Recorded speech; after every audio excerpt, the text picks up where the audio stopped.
And we are back. Welcome to another edition of the Sports War. And we are back. We got the full crew in the house. That is what it's all about. The Yankees, out of any team in the league, are the best equipped to handle a blow like this. I think there is a higher power at play here. He's due law of averages. That dude is the ultimate scrub. It's trash. Yeah. Every person you have in there is fucking trash. Next game, you're going to see a big performance. You can see it in the end of the game, and I'm just totally stoked and excited for this. And we are back. Welcome to another edition of the Sports Sport here on a Monday. Barnes and Tony. That's right. Once again, what's going on, brother? Not much. Dude. Excited to be here. You know, making the trek through the snow this morning was definitely very fun. And yeah, dude. I mean, what a weekend of sports, dude. I'm really excited to be here and recapping it all with you, dude. Yes. And the waves of pizza. Just so you guys know, instead of like, because I'm trying to think. Were they talking travel at all on the DNR or no? Because I had the TV on and I was listening to WFAN and like the whole time they're just like talking to, like, I don't know if it was like just a joke, but like who had to go in, who didn't, and like, oh, if you're a host, you should be here. I think it was on the fan. They didn't mention that much. I mean, I didn't catch the top of the show, okay. But maybe at the top, but no, not really throughout. I was just gonna say that was a little ridiculous. I know usually everyone says, "Oh, the event sucks," this and that, but it was a little gimmicky for me this morning. Just talking about that. What I was gonna say is we are gonna spend our time here talking about what is happening, That's not right, complaining dude. about travel or trekking through snow. Absolutely not. Now, but I guess actually, I was just curious with your car, like the ride over here, any issue or not really? Just go slow, fine, or Yeah, go so fine. I mean, surprisingly, honestly, the roads were not that bad by me. You know? In Stanford they weren't bad either. Just one little snafu on the highway. Luckily, it wasn't anything crazy. It wasn't going too fast. Like just a little traction issue. I think it just probably a patch of ice or something. But How fast were you going? I don't know, 45. Okay, Like, that's not nothing crazy. In In the Jeep. Yeah, Right. so in the Jeep we trust. Should handle it. Yep. And then actually when I parked in the back over here, somebody was like spinning out. Definitely like a 2-wheel drive car, even though it was like mid-size SUV, but you could just tell no traction whatsoever. So in the Jeep we trust. Exactly, dude. When I was younger, it used to be literally no fear, like especially because it would be like a snow day and like I wouldn't want to stay home. So I would there would be 6-7 inches of snow unplowed, and I would just drive over the top of it. Oh my God. Doing what? Where are you going? No, just to like somebody's house that only lived a couple minutes away, just because I wanted to like chill with a couple people. Yeah. So that was funny, but yeah, a lot easier today. I think they did a good plowing job, especially in Stanford for sure. Yeah, definitely. And the highway for the most part was pretty good. And I would imagine it's only getting better.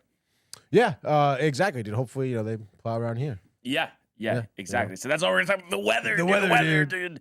But I do see we have a couple comments from the faithful. If we want to start yes, there. we do, dude. Josh be the most faithful, some may argue. A little facetious, but faithful. It says, "Yo, what up, fam? Have no fear. Luck, man, is here." Getting a chuckle to himself and right now. we are definitely going to touch on that. And I would say, Josh, one thing that we will say before. We'll talk about the game specifically, but just with you, after, I dropped the thing about just, the strategy, not picking your own game, Josh B all clawed up, ready for a history lesson on Discord, not up in here, Josh. We had to talk about it today. I had to let you settle down. We know you're a little juiced up, high horse, all of that. So figured a day of rest would be good for you, especially Kev, too. I mean, he must have been completely flanned out by the end of the gone, dude. Yeah. Gone. Josh B seemed like he had a good day yesterday. I saw him. He threw a picture in the group chat of the hot chocolate that he made after their snow out there. Yes. Which is always good, dude. Of hot chocolate, the marshmallows, dude. Josh B. Ernie says, yeah. And then Josh B throws those fire emojis in there. Ernie says Denver covered, and was real facetious to my boy Beep. Well, yeah. Listen. I lucky mean, it cover. It was lucky cover. It was. It really was. I mean, it's dude. honestly, and for it's me to say that, it was fucking lucky. You know what it right? reminded me of? Like different because it was just weather related. but it's like the Buffalo Wild Wings commercial when they get the call that everyone wants to stay for like happy hour and drinks and stuff. So they move the field goal post over so the ball doesn't go in. That's what it reminded me of, honestly. Let's bring the weather in. And again, we'll talk about the game, but also this was big on Twitter. And I'm not usually that guy who's always complaining about announcers, but Romo with these conditions must have said it 150 times.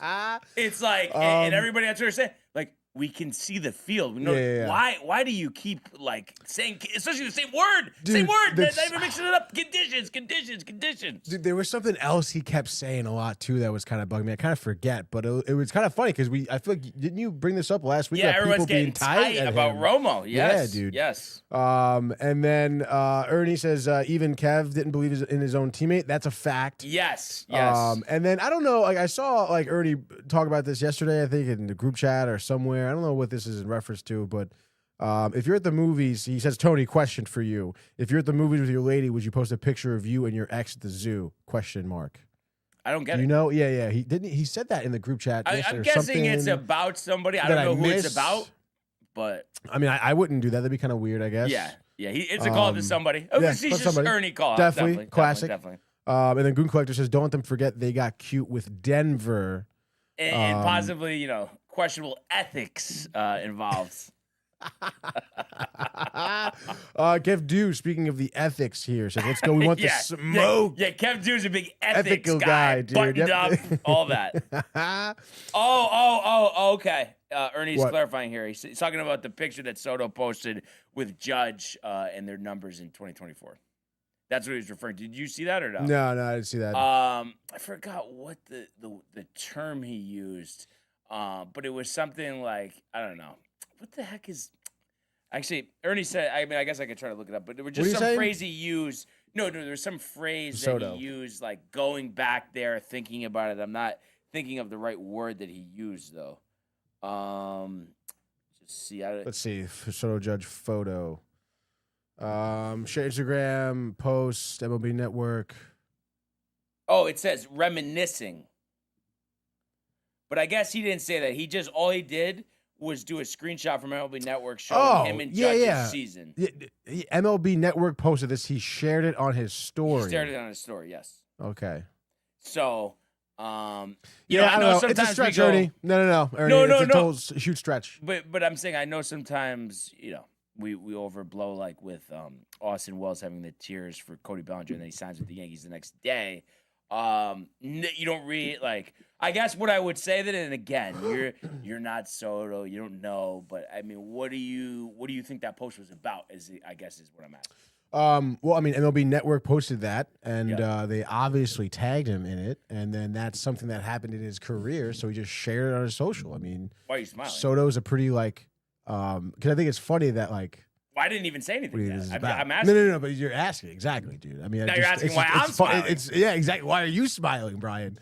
No, yeah, I mean, Soto's a pretty active guy on social media. It's just, like it's that, dude. I don't think it's anything like Ernie wants to be like, oh wow, that he wants to do. First of all, the comparison to the ex-girlfriend thing is not like a good comparison because that's crazy.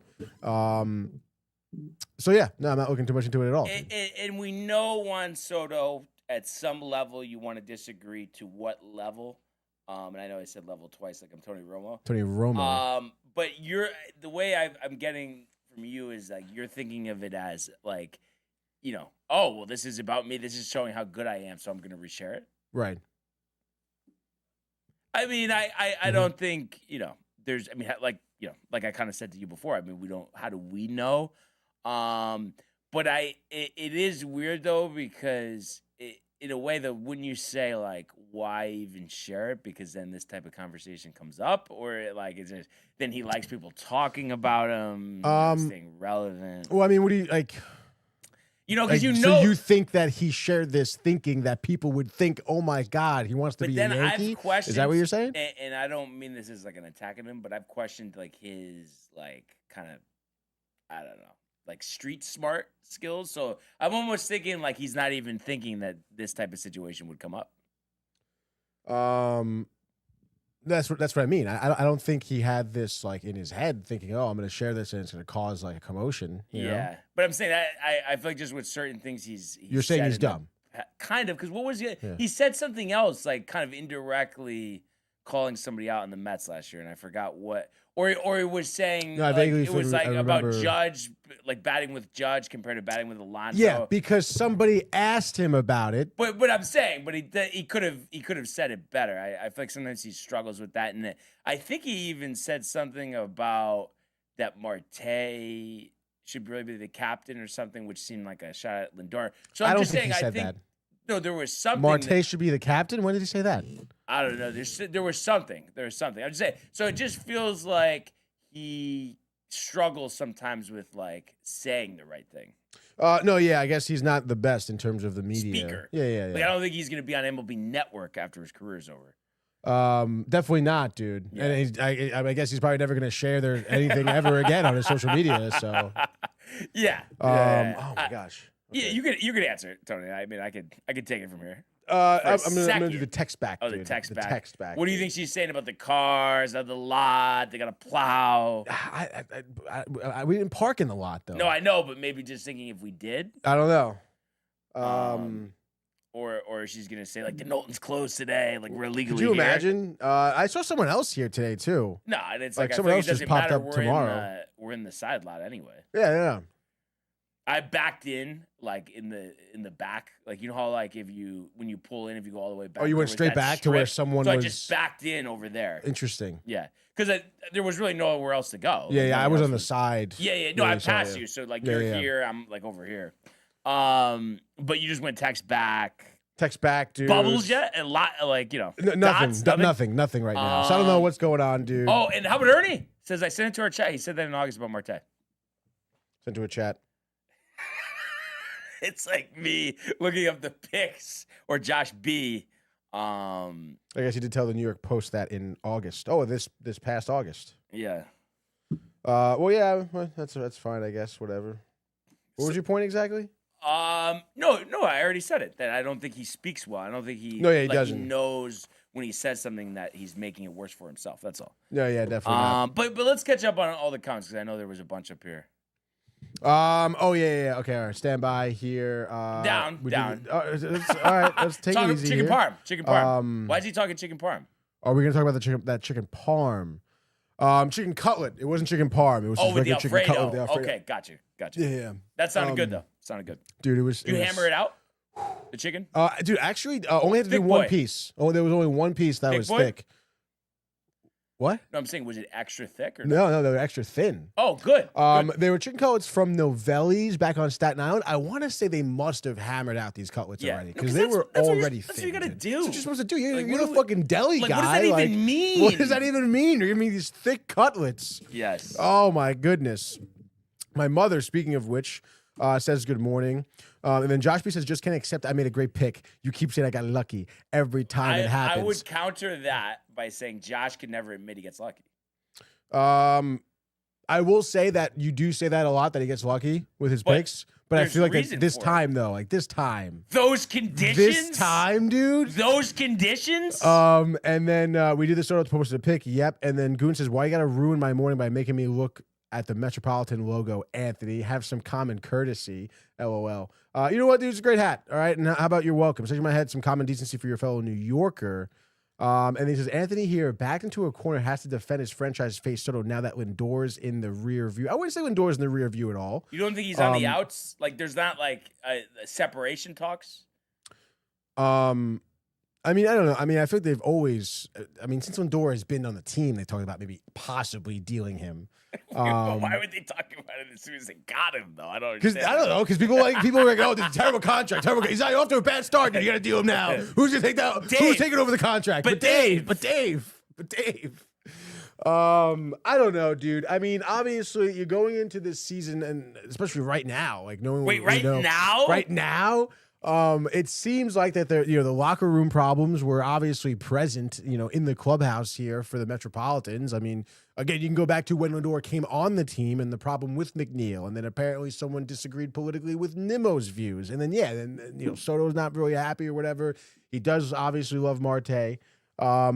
But I don't know. It seems like a really odd and precarious situation. But I don't know. I always try to go back to like these guys are professional ball players here.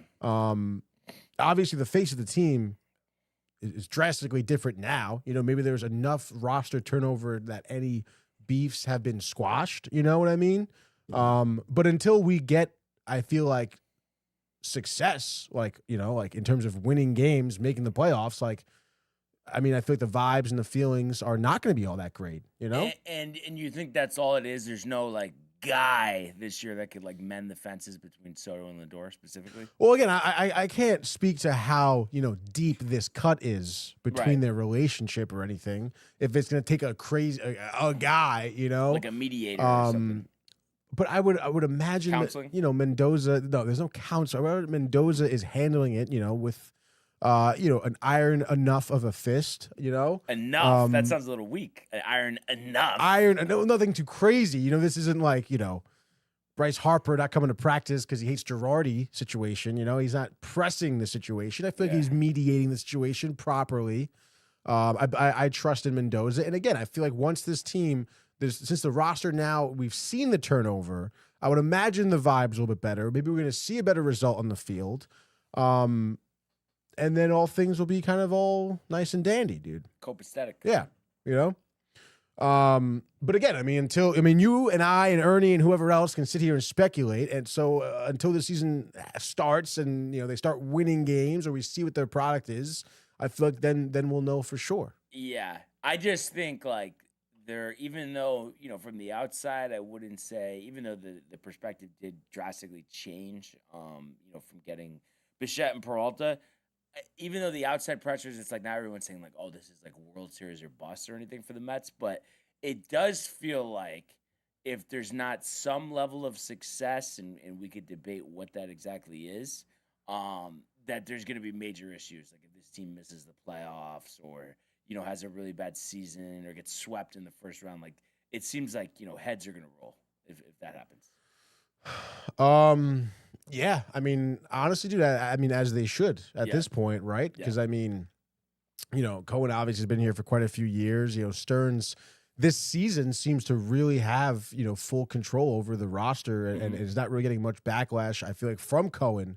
So yeah, I mean, if this doesn't work out and you've had, you know, this much money built into this roster, this amount of moves, bring in Stearns, and that's not working out, then you have to assume Stearns is not the guy. Yeah. You know, and you know, I mean, just because he's not the guy for the Mets right now, you know, I mean, they are in a very specific situation, you could say, but in any case, dude, yeah, but I don't expect them to miss the playoffs. I mean, I know I'm saying this stuff last year too, but I would be surprised if we're sitting here and they're missing the playoffs this time in, like, you know, August, September. Yeah, I mean, September. I think it's just one of those things, like certain things have to go right, certain mistakes that you made last year you can't make. And then I would think as well, I think it's like it's a more competitive division this year because the Braves were awful. The Marlins, I feel like, are going to be slightly better. They will. So I think this could be one of those years where that division, maybe like just in terms of like winning percentage from all the teams combined, might be the most competitive in the league. I don't think you're looking at a dumpster fire 60-win team in that division. Marlins are at least 70 to 75. Maybe. I mean, it'd be interesting once you know we do our divisional previews. You know, maybe I do more research. But no, I mean, listen, I don't disagree. I mean, I feel like it's been a dogfight. You know, the past 5 years. Yeah, maybe Washington. I wasn't thinking about Washington. But Washington could be that team. Washington could be that team. But even so, I mean, Washington's a super young team too. I mean, like they're also going to be. You know, another year older, another year better, you could say. Right. But yeah, I would think Miami, definitely better than them. But in any case, dude, I would imagine it is, you know, as it always is, competitive. I mean, Phillies, Braves down the stretch of the season. Yeah. But I don't know. I mean, the Mets have proven they can hang with those teams down the stretch, you know? Yeah. No, 2 seasons ago, at least. It'll be interesting. Yeah. Fascinating, I guess you could say. Yeah, definitely, dude. What else we got? And then Ernie says, I think he's punching air. Honestly, I think you're punching air with these comments. He's on the Mets roster. Oh, why would you share anything about your success on a previous team, especially after an early season exit, no playoff berth? I mean, I explained why. I mean, it's just like his accolades. I mean, but he is, like I said, he just lacks that awareness. I Like, and I'm not even trying to dig him. I'm just saying, but if this is a repetitive pattern. Right. If he's lacking that awareness, though, he doesn't have any like malicious intent. I feel, or not or that I'm unless sitting here maybe arguing intent, maybe he's playing dumb and he does, like, because I wouldn't be surprised. I don't know, dude. Like I said, make fun of me. Oh, I'm just saying this. To me, it felt like last year he was completely miserable, and I think this is an important year to kind of change that perspective. And the miserable part might have just been simply not making the playoffs. But his body language was not great last year. I mean, you can argue that, but again, I will go back to them like having one of the worst collapses I've ever seen in the second half of baseball. I mean, that's like right. Nobody was happy. Right. No, but I'm saying I didn't see him happy like the entire season. Well, you don't watch every game, Brian. You don't see, watch every Met game. No, but you would pull up a lot of highlights too. Yeah, no, there was some sluggish attitude, and we've talked about some poor plays in the field. Listen, like I said, there were times where he was happy. Real. You know? I'm being real. I know you could say I'm hating this and that. That's fine, but I just personally think that he's struggling. But like I said, I think if they have a good year this year, make the playoffs, at least win a round or two, then I think things could be a little different. But I think right now, I don't think he's happy. No, I mean, listen, I mean, we can keep going on and on about it. Yeah. But let's see. Ernie says the optics look terrible. I mean, it's just a spin you're throwing on it, Ernie. All right. And then Goon says Brian throwing our boy under the bus to protect Soto is insane. Judge. Well, what is? I don't know. If you could elaborate on that. And then he's saying that my car's going to get towed. I have to take public transportation back to Staten Island. Did he ever say what the deal was? Were you talking about the plow or? I guess whoever came in, maybe it was you. I don't know. But I guess there's like snow down there and the door is not totally shut. Is she here though? No, she's not here. Oh, okay. I guess she was like, she did like, no, after the show, just double check. Oh, okay. So it wasn't like red alert. Like, no, it wasn't red alert. It should be like, hot, and like me go downstairs like during like the video or something. No, I think we'll be fine. We have Carlton in the house giving us a present. Nice to hear from Carlton. Yeah. Good to hear from Carlton. And then my mother says, my Anthony. Yeah, we know that. We know that. This isn't Kev Do thinking he's Chef Tell over here. Okay. Well, I went for the best, Yeah. And looks like Goon says Brian even sees Lindor's on the outs. Dude, everyone relax. Everyone relax. My mother just says that. Everyone relax. All right. Cabin fever, Lindor gone, or wishful Yankee thinking. But it's not because we don't want Lindor. But he's not. But like, he's not going to go anywhere though. Like they're not going to trade Lindor. He's not going to go anywhere this season. But if shit hits the fan this season, I could see him going somewhere. If they miss Next the playoffs, year. yeah. And if it hasn't happened, if there was like a physical altercation over like a rat or a raccoon in the clubhouse with Soto, then I think he's gone that day. That day, dude. Yeah. Speaking of that day, Chief with the 9 call. Good to have Chief here. And then, of course, always is. Goose's Mets have been able to hang for the past 2 years. I mean, that's not necessarily true. I mean, the series against the Phillies 2 seasons ago, I mean, that was pretty huge. They obviously beat the Phillies. No, I mean, there's nothing to talk about 2 years ago. Just last year was just a dumpster. Yeah, last year was dumpster fire. The other year was great. Yeah, it was very unexpected. Ridiculous, actually. Yeah. And then Hope Lindor becomes our new shortstop. He's I don't know. He's not understanding what your mother's saying is basically what it is. He says, I don't think it's far-fetched if you lose Lindor, consider you have Bo Bichette, who could be your shortstop. Also consider if y'all were willing to lose Edwin Diaz and got rid of Alonso, ? Well, yeah, but I mean, like, Stearns never liked Alonso. He wanted to get rid of Alonso 2 seasons ago. He didn't want to re-sign him in the first place, so like, there's no surprise there. The Diaz thing, to be honest, I think Stearns just misplayed his hand. It just seemed like maybe, I don't know. I mean, maybe they just thought they had Diaz in the bag already and didn't really have to do anything extra to keep him around. I go back to on that. I just think he didn't want to come back. I think it's just that simple. It's like why when he say, okay, could you match? He knows all the money the Mets have. If he would rather have been with the Mets than the Dodgers, he would have done that. But I feel like Stearns wasn't gonna do that though. Right, he wasn't gonna do it. But I'm saying I think if all else was equal, he wanted to go to the Dodgers, not the Mets. Yeah, they had to blow him out of the water to come back to the Mets. I think. Right, but no, I feel like that Stearns didn't want to do that. No, so it's like. But so I'm saying it's both parties. Yeah, both parties liable. Yeah, I guess so. I mean, obviously Diaz made the move. Yeah. He says no one's safe. New Mets era. I mean, it is a new Mets era, but I think Lindor is going to be fine. All right, he's going to have a good season. But they're going to make the playoffs. You don't think? I don't know if it's. I'm thinking it would be more Stearns and Cohen, but maybe Cohen. But between one of them, they don't have like that but Lindor kind of feeling. Like, I mean, dude, if they don't make the playoffs, then it's like get rid of everyone. Like, yeah, at that point. Yeah, so and I just think there's no way that Stearns likes that contract. I would say, given like the lack of probably not postseason. Given what, yeah, of course. Yeah. And then let's see, they signed Soto, and once Lindor gone, LOL, it's clear and apparent. LOL, it's written in the wall already. I mean, I don't think so. Yeah, look, I don't want him. I honestly don't want him. The contract. We don't need another contract like that. How old is he now? 32? No one's talking. Who said Lindor to the Yankees? No one's talking Lindor to the Yankees. Goon literally said, "Welcome to the New York Yankees, Francisco Lindor." Oh, I guess he did just say that. well, I'm just saying. It wasn't put up there yet. You're telling me nobody's saying it. All right, Goon. But is he 32 or no? 32, yes. Okay. My mother says, "Don't call me ma'am." Let's see. Ernie says they got rid of Mets players. People fell in love with. It'll be shock when it'll be I guess he's like saying it won't be a shock when Lindor is gone. I guess is what he said. But again, I mean, I feel like Stearns likes Lindor. No. What I would say, but I think what's fair, Tony. I think because it's like, and I know you knew the whole thing with like Alonso and Stearns.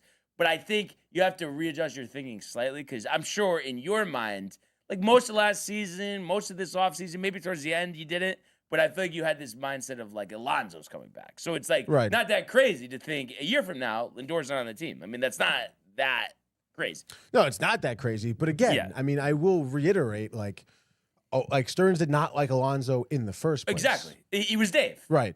It was like, I don't really want this guy anyway, you know? Yeah.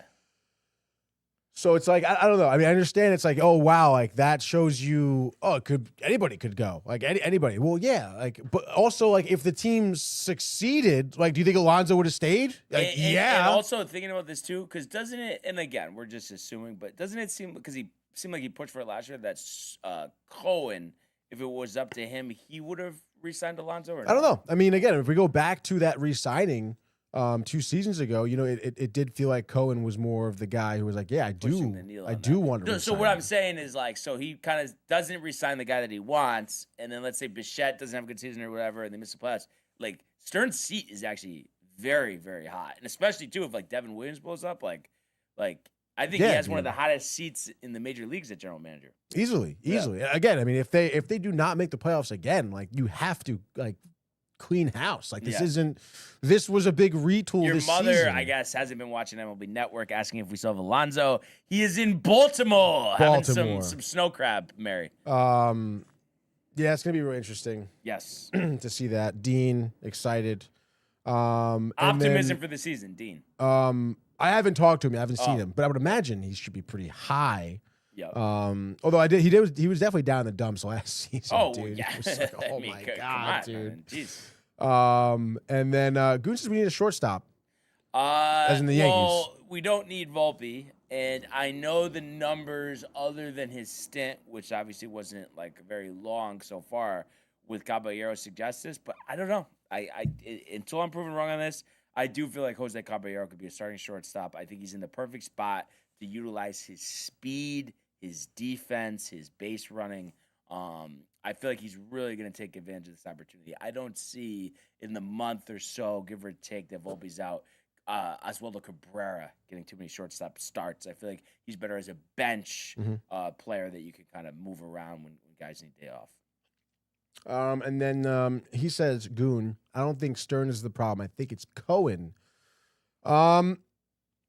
I mean, I don't know, dude. I think Cohen's been a pretty reasonable owner. I think, though, I mean, would you say, though, even with that being said, and of course, like you're comparing it to like spending wise, specifically like with the Wilpons, I mean, you have to feel like it's been underwhelming so far compared to what you thought you would be. Because what is it, 5 years at this point? Yeah.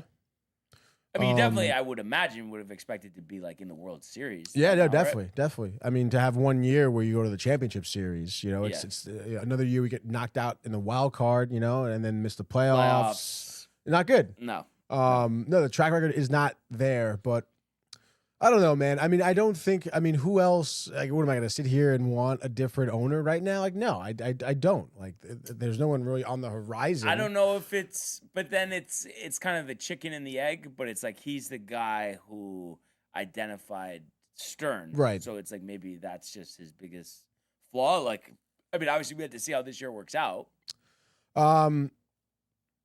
Yeah, no, definitely. I mean, that does seem like his fault is trying to pick that guy who could, manage and construct a good roster. Obviously, the GM has not worked out. But I don't know, man. I feel like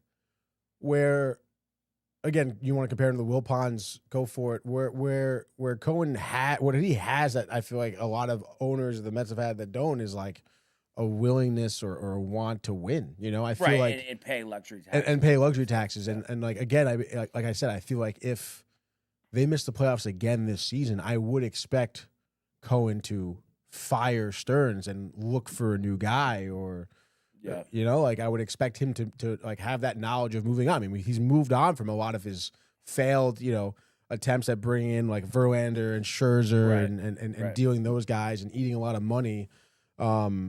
So I don't know. I mean, I feel like he's a good owner in that sense. Obviously making the right decisions, which has remained to be seen, I suppose. You know? Yeah.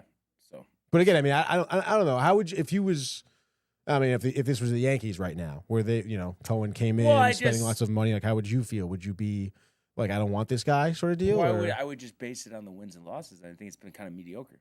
Right. Teams falling apart. So it's like clearly there's been some decisions that haven't been the best. But do you look at Cohen and is like that's an owner who's not going to be capable of winning a World Series? I guess it's more like he hasn't shown us yet that he can hire the right people, and then you're going with the Yankee comparison. So obviously it's like are putting Cashman the right people, but so it's kind of you could kind of look at it a bunch of different ways. I just think this is a big year.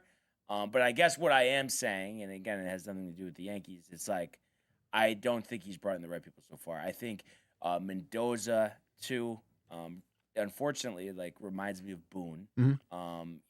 With the nice and stuff, too. He doesn't seem like he's a hard ass. So, yeah. I don't know. So I guess I would say it doesn't seem like it seems like he's going to spend, but it seems like he hasn't found that right hand baseball first guy next to him that could really like lead him in the right direction. I think he's been over his head so far as the owner. As the owner, yeah. Well, we got some more comments here. My mother says shout out to my brother Rocco. It's his birthday today. Yes, happy birthday, Rocco. 35. Think about that, Brian. Well, I mean, I'm 33. And this summer will be 34. And then, we did that. My mother loved Alonso. Yes. Jose's a bench player, Goon says. Come on. Yeah, and listen, his numbers have shown over the course of his career that is what he is. I think his career average is probably like 230. But he Josh hit agrees. 260 with an 8 OPS last year with us. And I just feel like, besides Jazz and to an extent Volpe, even though I think he's such a bad base stealer, we haven't had that element of speed, and especially a guy that can steal 50 bases. So I'm kind of like knowing that he's a gritty, he'll do everything for you type of player, knowing that he's just could steal every single time he's on the bases. I'm willing to risk the offense, and I challenge somebody to tell me that Anthony Volpe, and we know about the defense, obviously Caballero is better, but offensively that Anthony Volpe is going to be better. No way. I know a fraud when I see a fraud. A fraud. And, Volpe is way worse than Jose Caballero. Do you agree with that? Because, again, I know that if you look at the numbers for his career, Caballeros don't, pop out other than the defense and the steals. But it's a lesser of two evils. But his run with the Yankees was great. And, 40, 60 games, somewhere in there, whatever it was, stole a bunch of bases, 800 OPS. Give me an 800 OPS. Did Volpe lead the league in errors, right? I think he did, yes. I'm pretty sure he did. Mm-hmm. That's what you want. It's shortstop. Sure, go for it. Excuse me. And then, let's see. Goon says, I love how Brian described Aaron Boone when describing David Stearns. Did I I don't know. He's kind of like patting his Yeah. belly, getting the chuckle. Speaking of patting his belly, Chief says, try being 40. Well, you know what I love too? That me and Judge aged together. You know, his birthday's in April. We're both born in '92, so it kind of keeps things in perspective. And then for me to complain about Achilles, full court basketball, you know what I'm saying? No, I'm saying it helps you out in a way because it's like this guy is the MVP of the league, still in top shape. No reason I can't, and that is a good thing to think about. No, yeah, I guess so. Let's say making excuses. Oh, dude, I'm too old. But I have to say, the full court basketball. Just I don't know if it's the basketball shoes. It kind of feels like it is, but just the Achilles very ripe yesterday. Tony, look, I didn't have to leave the house, and then it was this weird thing today. It's completely fine, but my finger, like right here, like in the meat of it, was just killing me all day yesterday, just from shooting. I probably played 4 games of full court, a couple 3-point shootouts with Mark, and that was it. But an hour and a half of basketball, and Achilles throbbing, dude. But fine, like able to like work through it, and could do the workout today. You gotta stretch it a little bit, I think, dude. It's so annoying though. But again, like, what are you gonna? It's like saying how come I can't just win in blackjack? Right? Same thing, all right? Yeah, man. Which Achilles is it? Right Achilles. Yeah. But no, it's the stretch, but it's the cold, the shoes. I really think the shoes, even though like it would lend to more like twisted ankles, I still think I'm better off playing basketball and running shoes. I don't know. There's something about I noticed my Achilles is more sore, even when I'm not working out. If I'm just like right now, I have basketball shoes on. It's more tender. I wonder why that is, dude. So less padding, I guess. It could be. No, these shoes are shot touch. Just throw them out. Insoles? Do you put like? No, never insoles. Some Dr. Scholl's, dude. Oh man, is he a real doctor? I don't know. And then let's see. Goon comes back in here, says, Brian, you're telling me right now with George Lombardi, offensive lacking, Volpe stinking, and Cabby being a bench player, you would not want Francisco Lindor? Question mark. So Francisco Lindor is one of the better shortstop in the league. I mean, there's no denying that. And maybe he's declined a little bit. But it's more just about the contract. I wouldn't want to be bogged down to that type of contract as he gets to his mid to upper 30s. That's why. And nothing wrong with Lombard. I know you could tout, how he did at Somerset last year. Improved as the season went on. And he's 20. So he's got plenty of time. No need to rush. And I just think I didn't see anything last year that made me say that Caballero can't do it. And again, because I know I'm skipping ahead here, but I see Ernie talking about Lindy. I don't know what Barnes. The contract. That's it. Nothing about the performance. The contract. Wow. What else we got? And then Josh B says you make excuses about practicing your golf game. Yeah, but I feel like I'm everybody. Like it's like, especially Tony. Like I know sometimes like the timing is tight, but if all else is equal and you have like an open slate and it's like you could go to the range or you're going golfing. You're not going to the range. Like the range is like, it's 8:00 at night and I just want to take a couple of swings. Like I'm not like, right? Like you're not like, I feel like with the amount of time that's required to play 18, like you're playing 18 every time. You're not going to the range. Yeah, no, I mean, I guess I would agree with that. Yeah. And I feel like too, I mean, not for nothing. I guess you go to the range, you work or whatever, but I just feel like not the same. It's not the same at all. Dude. No. Like golfing is the only real way you're going to be able to get like better, Right, exactly. Like hitting from a mat, Josh, is not going to help me out in the course. And like, it's just not, So I just feel like there's nothing like the conditions themselves to prep you to get better when you're out there. And he says, Brian, Goon Collector says this. Yankees just gave Bellinger one of the worst contracts in the league. Might as well go all out for a World Series team. Let's not cherry pick bad contracts, he says. Let's cherry pick because I don't think that was a bad contract. I think if he performs the way that we're anticipating, he's gonna opt out after 2 years, and then we'll wish him well. And I think it's a great deal. And you look at all these big contracts. Kyle Tucker making $60 million this year. Bichette even in the 40s. I don't think it's a bad contract at all. Are you looking up the Lindor deal or no? No. Do you want me to? I can look it up too. No. I'm gonna do it too. All right. I just want to see what what's remaining. And then he says the Dodgers are giving horrible contract. Got 2 rings. I want to defer payments, Brian. I mean, I don't want to do. I don't, especially the way that Hal Hal cries wolf. I do not want to defer shit. Just because 6 seasons we don't need that hamstringing us. So including this year, 6 seasons? Including this season. Okay, no opt-outs or anything. And he's 34-1 every season, right? Mm-hmm. Yeah. So, I mean, 6 seasons, I'm all set with that contract. I would say you would think Lindor, offensively and defensively to be worth that, probably 2 of those years, and then you would think you would see declines on both ends. I mean, it's just history has not been kind to shortstops in their mid to upper 30s.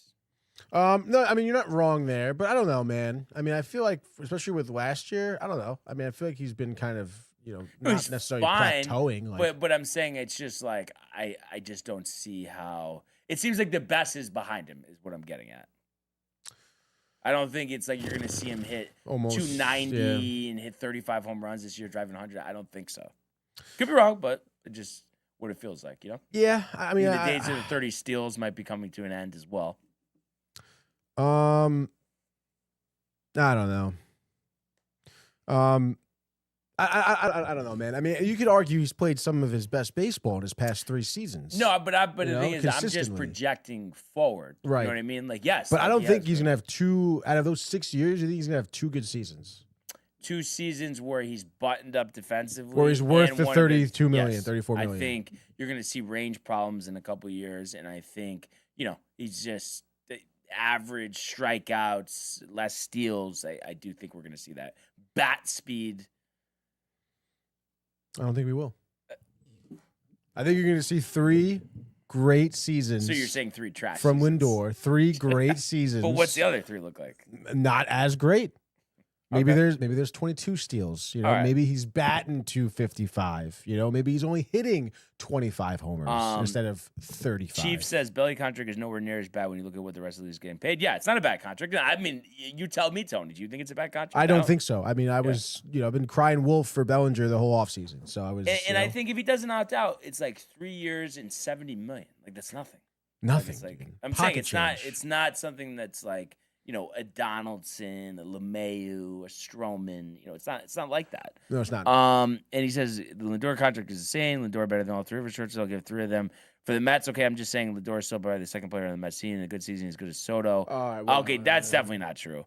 And he says I don't think Brandon agrees. Yeah, I don't. And again, I'm looking at it at a different eye goon. And sure, yes, for this season, for this ridiculous hypothetical, because we know Lindor's not going to the Yankees. For this season, yes, he would be great. But it would be a problem, that contract, with our tight budget in a couple of years. So that's why I wouldn't want to go anywhere near it. He's arguably the 3rd best shortstop in the league, Brian. I mean, it's just hard. I mean, it's like I don't know. I'm trying to think about the other shortstops. Like Corey Seager's up there, obviously. Trey Turner's up there. Mm-hmm. C.J. Abrams. I'm trying to think who else is like crazy shortstop-wise. Ellie De La Cruz, I guess, is still a shortstop, right? Is he? Yeah. He is. Yeah. Oh, I guess he's up obviously there. like the best. Bo Bichette, I guess he's 3rd, right? Tommy Edman, but shortstop's kind of taking it since remember they had that thing it's 5 shortstop from the AL made the All-Star team. It was Nomar, Vizquel, Jeter, Tejada. We've come a little ways from those days. Yeah, no, that's for sure, dude. Oh, Bobby Witt. Bobby Witt. Yes. Yeah. Bo 4th. So. Yeah, I mean, obviously we're excited about baseball. Kind of funny. We spent most of this 45 minutes talking about baseball when 2 of the biggest NFL games happened yesterday. We're about 2 weeks away from pitchers and catchers. But good segue. Let's go to the world of the National Football League. This kid is special, man. Think to do that. Gonna run for it. He got it. And there he goes. Oh, the play of the year in the NFL. Throws intercepted by Surtain. Nobody's going to catch him. Jones to the end zone. Touchdown. Quincy Williams leveling Murray. There he goes. Jamar Chase. Not yet. Touchdown Bengals. Stafford. Williams. What a hit by Budda Baker. Budda Baker just saved a touchdown. right, today's NFL segment is brought to you by Velvet Llama, premium canned cocktails crafted by NYC bartenders with a playful spirit. Enjoy the award-winning espresso martini with Italian espresso and chocolate notes, the crisp Moscow Mule with Nigerian ginger, or the spicy margarita with organic agave and jalapeno. These ready-to-drink treats are made with the finest ingredients. Grab yours at velvetllama.com and ride the smooth wave with Velvet Llama. And yes, Championship Sunday. Had a little bit of everything yesterday, and we'll start in chronological order here as the Patriots survived the snow game, winning 10-7 over the Denver Broncos. And I believe Drake May might have set a record for the least amount of pass yards on a team that won the conference title game. Is that right? 86 passing yards, 10-21. The Patriots really leading on this ground game. Going 38 carries for 141 yards. Stevenson leading the way, 25 for 71, but Drake May also ran for 65 on the ground himself. You had Stidham with those two costly turnovers that you felt like cost him the game, but also a lot of people pointing to Sean Payton's reluctance when they're in the red zone not to kick that field goal early in the game, because as we saw, a little ways into the third quarter with the snow coming down, the conditions, Tony Romo, that no one was going to score. So, it would have been a different situation. And, it feels like that changed the game, and that interception at the end, it's like, what are we doing? And it just kind of, you could say, okay, he didn't play like horrible, but I think as the game progressed, and especially given the conditions, it showed why you're not winning with Jarrett Stidham in the AFC title game. Close, but it's not. You know what I mean? You weren't gonna make that big play, even though he did in the first. Once the snow came down, that was it. It was cooked. Those conditions. Those conditions. Yes. For a backup quarterback to face that, in the second half, the tail end of the third quarter, in a game like this where he's already trying to overcome so much. Dude, super, super tough to ask that of Stidham, but I don't know, man. I mean, that field goal, though, I don't know if it really was like the worst decision I feel like to go for it, to be honest, dude, because I feel like clearly I thought that that he had just no confidence in his kicker. I'm blanking on the kicker's name right now. Why can't Will Lutz? Yeah, that field goal would have been like a 28-yarder, and it was the first half when there was no snow on the ground. He missed one, I think. 46. This was like 28, 30 yards. I mean, eyes closed, though. I'm telling you. I don't know, man. Closed. The 28. I mean, look at the percentage on 28. No, yeah, I understand that, but I feel like I don't know if it was just because the wind that was there that we weren't really seeing like at home. Right. But I mean, Lutz came out and missed another one it wasn't in the second quarter. It was in the second quarter or start of the second half, or he missed one towards the end of the half, maybe. Well, no, it was the end of the half. It was the end of the half, yeah. So again, I mean, clearly, I don't know. I thought at that point, I was like, oh wow, like for whatever reason, Peyton didn't have confidence in Lutz the first time. Like, I guess he was maybe right for going. I feel like maybe the play call should have been better. I mean, the play got blown up immediately. There was no chance, on that fourth down play. But I don't know, man. I mean, I wouldn't boil it down to that play. I don't look at Peyton and be 14. Like, wow, dude. Like, so 31 yards. It would have been from. I mean, he would have made it. And I just like, I don't know. I mean, when you don't score the rest of the game and you could have kicked a 31-yarder, I mean, how do you not look at that though? Well, because I look at it, I was like, oh, like he's not going to miss a 31 yards. Three other quarters. There was just 3 other quarters of football. Also, they probably were more privy, being there local in Denver to the forecast. So they probably knew snow was coming, right? I mean, I would imagine everyone knew. I wouldn't think that like just the Broncos. I don't know. Knew. I don't think Romo knew. I think he was surprised the whole game. But yeah, dude, it was a crazy game. The snow. I guess it made for some interesting football, but it definitely fucking sucked. I would have liked to have seen this game play out, to be honest, without those conditions. But I guess it was exciting. The virtual lines on the field, the guys with the snow blowers trying to fucking, get some snow out of here. Everyone's slipping and falling. And there was one play that I think like Stevenson tripped and then like May tripped right after that. It caused for a lot of chaos, dude. And honestly, though, I don't know. I mean, Jarrett Stidham I thought looked really good. That 56-yard throw, yes, to start off the game. Yeah, and but that was but huge. the pick at dude. the end and then the fumble that led to the Patriots touchdown. What are you doing? But you know what I mean? That's what cost them. Those are the things that veteran quarterbacks don't do. Well, yeah, of course. Experienced quarterbacks. So what I'm saying, that's why he's not a starting quarterback. I mean, that's why he shouldn't be playing in the AFC Championship game. Yeah. I mean, I don't know. I mean, I'm just not feel going to like look at him and be like, he's not a starting quarterback when he, like, Dude, I just he's watched not. him for one game. Like, But he's.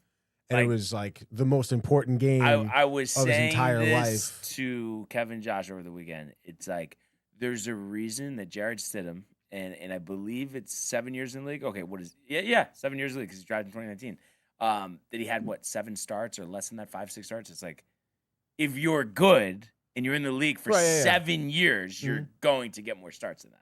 So clearly you're not he's wrong. Yeah. You know, I mean, there's a reason why every backup is the backup.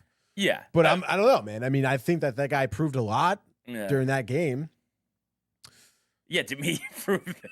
No, I think I don't know. I think you're getting too hyped for the one long ball that he threw in the first quarter. Well, I just don't look at this game. I'm just not sitting here and saying that, oh, he's not, like, he can't be a starting quarterback anywhere. I mean, like, you want him on the Jets? Yeah. Like, what are you talking about? That's like, who crazy. else?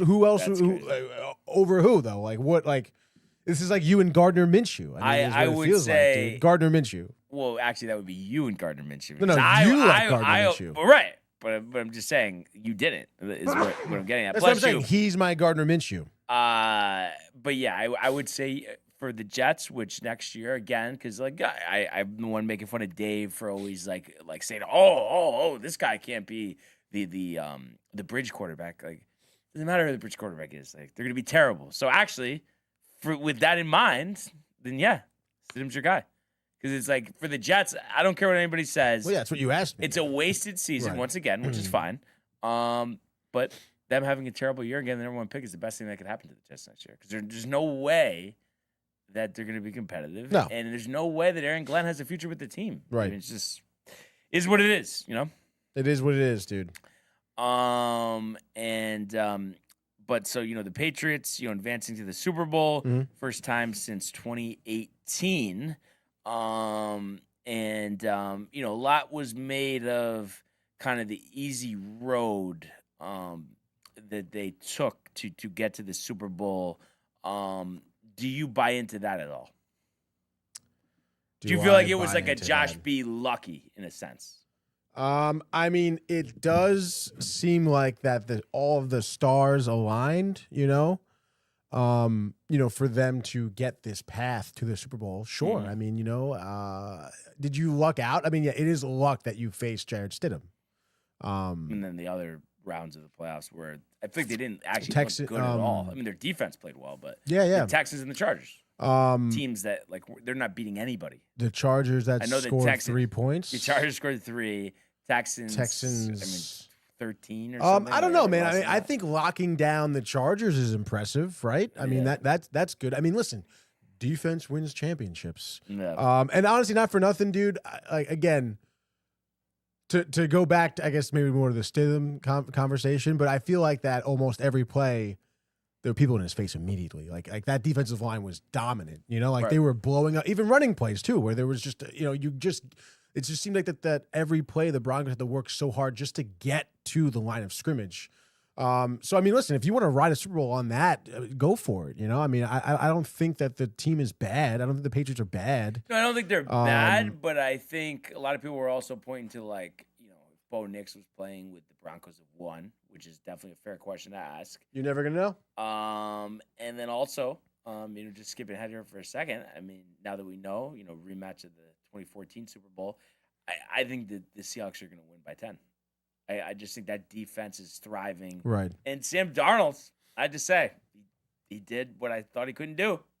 Right? I mean, I don't see any way the Patriots are beating the Seahawks.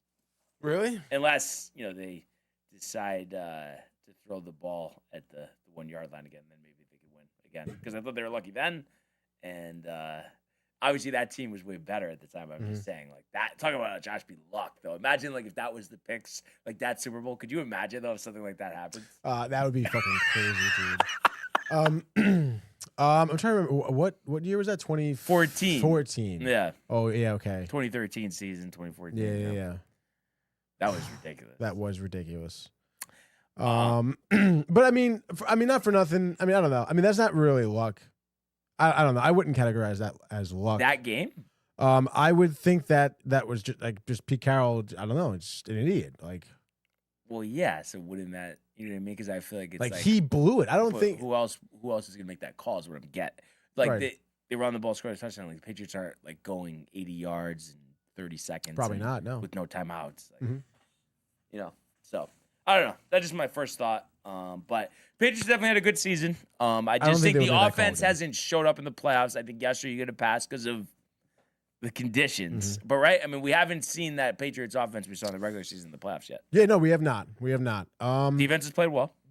Yeah, which again is going to be fine. I mean, it's going to be very interesting. I know because I think the Patriots have the ability to shut down, like JSN. I mean, we obviously saw the Rams not having the ability to do that, but I think it's going to be a dogfight. I don't think it's going to be a win by 10 situation. And I don't know, man. I mean, you never know.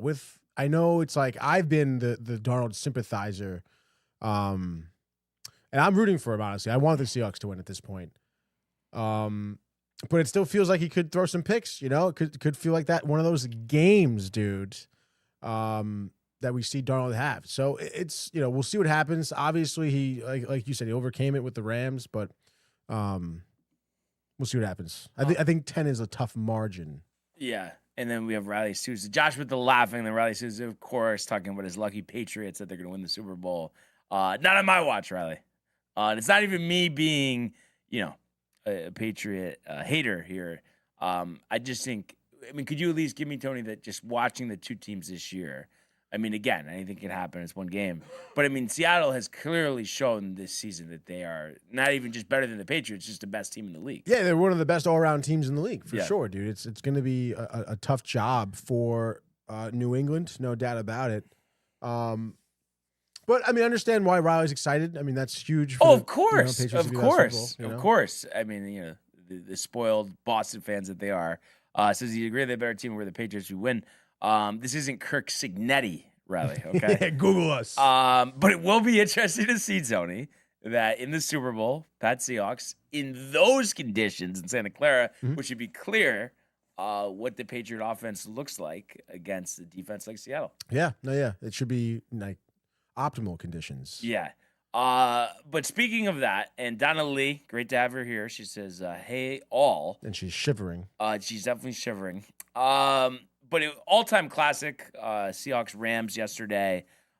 Just a back-and-forth battle. Seattle led 17-13 at the half. Took a 4-point lead into the fourth quarter. Rams driving down the field. You had the drop pass by Colby Parkinson. Crazy. You had McVay not kick that field goal when there was like 6 minutes left to be down one, where when they did get the ball back eventually with 20-25 seconds, you look at it, that pass in Nakua, done things a little differently. Maybe they get in position to kick a game-winning field goal, but they don't. And I thought Sam Darnold played the best game of his life. 25 of 36, 346, 3 scores, only sacks 3 times, 82.9 quarterback rating. Smith and Jigba was all over the field, 10 for 153 in a score. And, I think Matthew Stafford pretty much matched what Darnold did, 22 of 35, 374, 3 touchdowns, only sacked once, 81.5 quarterback rating. And Nakua all over the field, 9 for 165. And Devontae Adams also caught a touchdown, 4 for 89.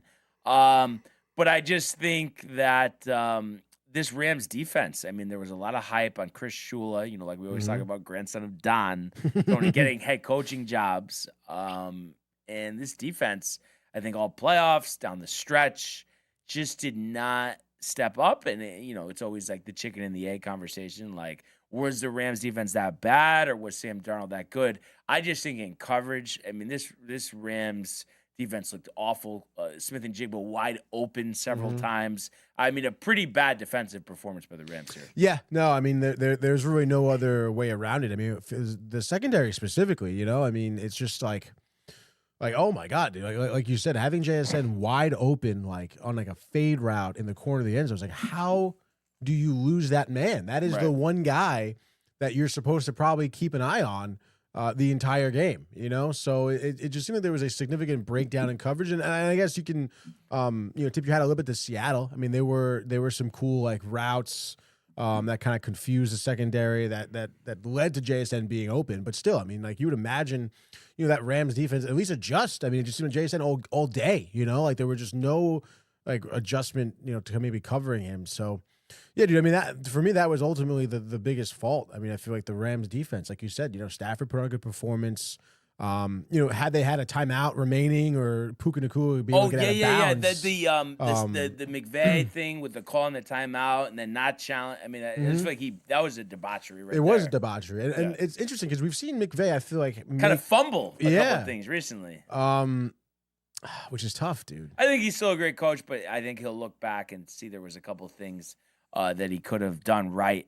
And I guess, Stafford, I mean, definitely kind of non-committal, but it does seem like the general consensus is that, he's going to be back next year at age 39. Would you want him back? I mean, he's going to win the MVP. Why wouldn't you want him back, right? I mean, I think he's going to be back, right? Yeah, no, I think so too. How many more years do you think he has in him? I think 2 at most, right? I mean, usually everyone 39. In all seriousness, that is always like the cliff year. Yeah. That's how I'm Peyton Manning. I think next year will be great. After that, it does feel like unless he's going to come out of retirement like Phil Rivers, when Matthew Stafford is playing, Tony, he's going to be one of the best quarterbacks in the league. Like it's never going to look that bad. Like you know what I mean? I would think the floor would be like Tommy in his last season with the Bucs, 8-9, getting to the playoffs, and then losing to Dallas of all teams in the playoffs. Matthew Stafford is just a craftsman. He really is. Mm-hmm. Collinsworth over there. A master of his craft. Yeah. Get ready. And he was actually on the call with Al Michaels for the 14 Super Bowl with the Patriots and the Seahawks. So NBC getting the game again. Oh, boy. And would you say, because there's a lot of talk about like what Cignetti did with Indiana, but just from a image standpoint, and then you factor in just the production, last 2 years, one of the biggest turnarounds you remember from a quarterback and Sam Darnold going from a guy that is on his 5th team now and just felt like a bust at the number 3 overall pick to being in the Super Bowl. Yeah, no, absolutely, dude. And the favorite. And they're the favorite too. And it's that path, obviously the Jets, the you're never going to make it sort of mentality at that point. Yeah, going nowhere, stop dude. In Santa Clara. Popped, dude. And then the Vikings, you're not Minnesota, good enough. Though. Exactly. But and like Minnesota, you're great, but then you kind of blow it in the end, the 3 picks, and then they don't want you back. I mean, to overcome that year too. I mean, I feel like especially after that season, everyone was like kind of really teetering on Darnold. And he comes in here this year and really proves everyone wrong, dude. So yeah, dude, you love that story, love the comeback. It's funny, I don't know if I sent you this reel. I sent Jay this reel. It was like a hype reel for Sam Darnold, and he's getting interviewed, I guess, by Jason Garrett. Okay. And Garrett's like reading his draft report. And his draft report says he struggles with the long ball, doesn't make the best amount of reads, is a little bit slow to get out of the pocket, doesn't move well. And then he goes at the bottom here, it says, failure does not seem to bother him. And then it goes into like a bunch of Darnold highlights. But I think there is something to, obviously, listen, that's on his draft report. I think there's something to be said about that, Because clearly the guy has had a lot of failure up until this point. And they asked him about that failure after the game last night. I can't even think about that right now. I'm just excited, like, and all this stuff. But, I mean, hats off to him. I think it's embarrassing. I don't know if there's any, Jets fans out there that are, like, tight and all this stuff. It's like, no reason to be tight.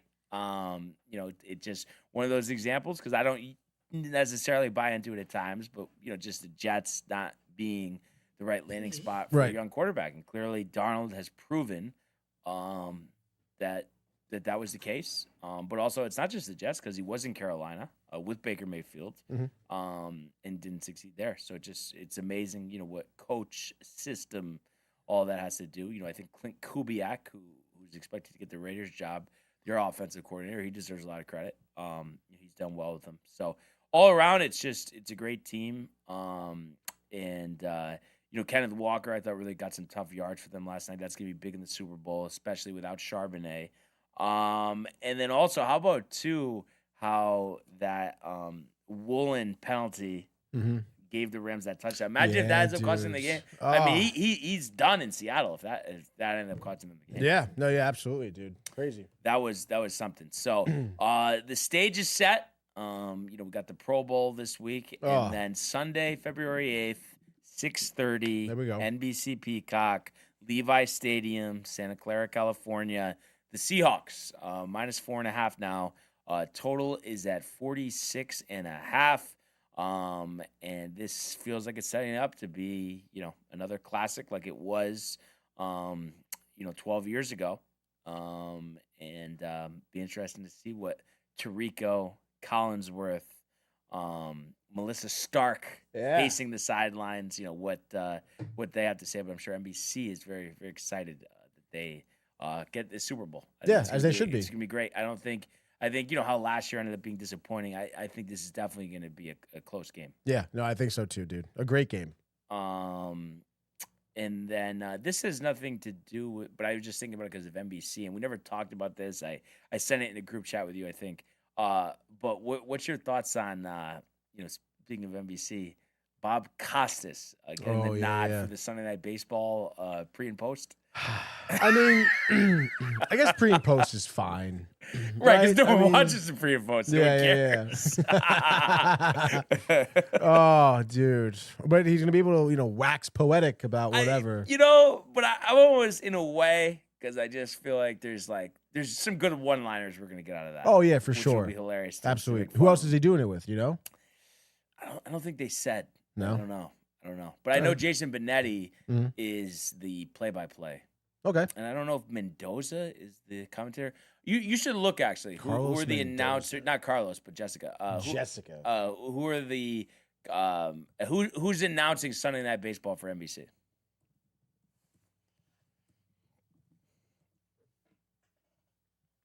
AI generating. Bob Costas is returning host Sunday Night Baseball pregame show, postgame, primetime MLB package.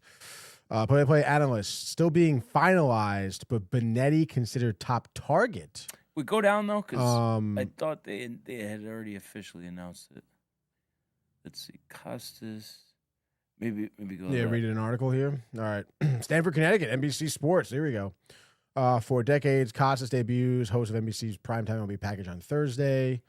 Dodger Stadium, Peacock, primetime, opening day. We're excited to have Bob back here. We know 95 World Series, Joe Morgan, Bob Uecker, RIP, 29-time Sports Emmy winner. Costas, 29 Sports Emmys. That's kind of crazy. 29. Okay, it doesn't look like they've officially announced. Yeah, no, this is all about Costas. Yeah. But yeah, I thought Jessica Mendoza was a candidate, but I guess we'll have to see. Sports broadcasting legend. You like Mendoza? She's fine, David Cohn. I mean, we already talked about that, but that he's not going to be on ESPN anymore. Yep. The midweek schedule. John Pollock, by the way, says, "What up?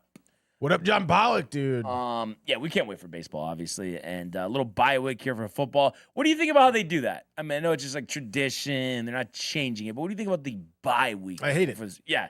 Yeah, right? stupid. But I guess it was designed, the hype, right? To have the hype and have players recover from injuries. But it just... I guess I get that. If that is really what it's for, the extra week of rest for the players, I guess I'm fine with that. Because Patrick Mahomes a couple years ago would have had a tough time playing. Remember he had that the ankle problem. And he came in. He's going to get it. But yeah, I don't know. In the Pro Bowl, I mean, we don't even have to talk about that. Yeah. Honestly. I don't know. The contest, though, like kind of with the flag football, it kind of reminds me of like the old Madden days with like the training camp. The game stuff. So That's maybe like cool. I don't even end up watching it, but if it was on, I don't know, the accuracy stuff that's and like cool. the That's high cool. jump, it's cool. But yeah, it just obviously flag football. Come on, and he says, Seahawks, but I'm saying, Patriots. But anyway, let's go to the world of the National Hockey League. Here he comes. McDavid shoots. Top shelf. He scores. Captain with the overtime world-class hit right here. Tomsky stepping, rink wide, made the full split save. Are you kidding me? Turn, side of the net, between the legs, and they score! Filthy! David Pastrnak, the silver trophy to the Golden Knights. All right, so nothing to see here, folks. As you would expect, and I know Tony went jersey on, maybe a voodoo thing, wearing the Sharks jersey on Friday That's night. right, dude. As the Sharks beat the Rangers 3-1. Obviously this just pushes us closer and closer to just completely, blowing everything up. And I had to say, I don't know if you feel the same way, because not that long ago, I was kind of holding that glimmer of hope. Oh, maybe they could kind of, turn things around, even if they are trading guys. But at this point, I am completely unaffected by any loss. And I think, unfortunately, as depressing as this sounds, I think the more losses, the better at this point. Yeah, I totally agree here. I think they have the fourth best probability, I think, of getting the number 1 overall pick right now. Which is great. Which is great. But, I mean, I think if you want to maintain that. I mean, dude, that game, oh my, dude, it was 3-0, like blink of an eye, dude. drop of a hat, like that, dude. Yeah. And Celebrini with 2 of them too. Like, yeah, the guy has scored, I think, 6 goals against you this season. Right. And to see a team like San Jose at the SAP Center, just absolutely like develop this young guy, 19 years old. What does he have? 60 points on the season. Develop talent. Yeah, that other I forget the other guy on the Sharks, his line mate. Smith. Will Smith. Yeah. Yeah. Or is it Will Smith? I think it is Will Smith. Yeah, There's Will Smith. Eklund is there as well. Yes, but Will Smith, Toffoli. 20 years old. To Someone else Foley. to develop. To Foley. No, but Will to Smith's Foley. gonna be good. Yeah, dude. And like to be line mates with Celebrini and to have just that spark.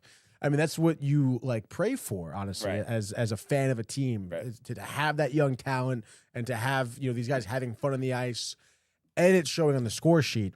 And I guess yes, the Rangers, I guess, buttoned it up a little bit afterwards, but I mean, it was all for nothing. Yes, you had maybe some good chances, but you played shit hockey, and you lost because of it, dude. And it seemed like that game was over, obviously at that point. So.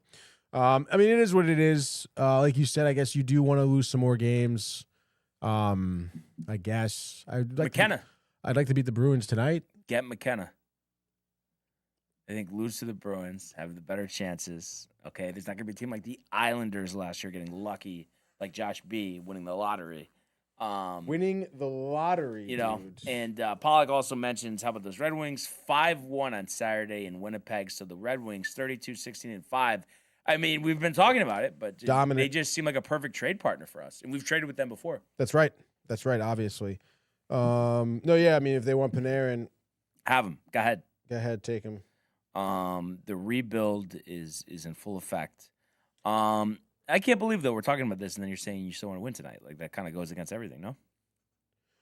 Well, because I still want to beat the Bruins. You love the Bruins. Just stop it, dude. Come on. Stop.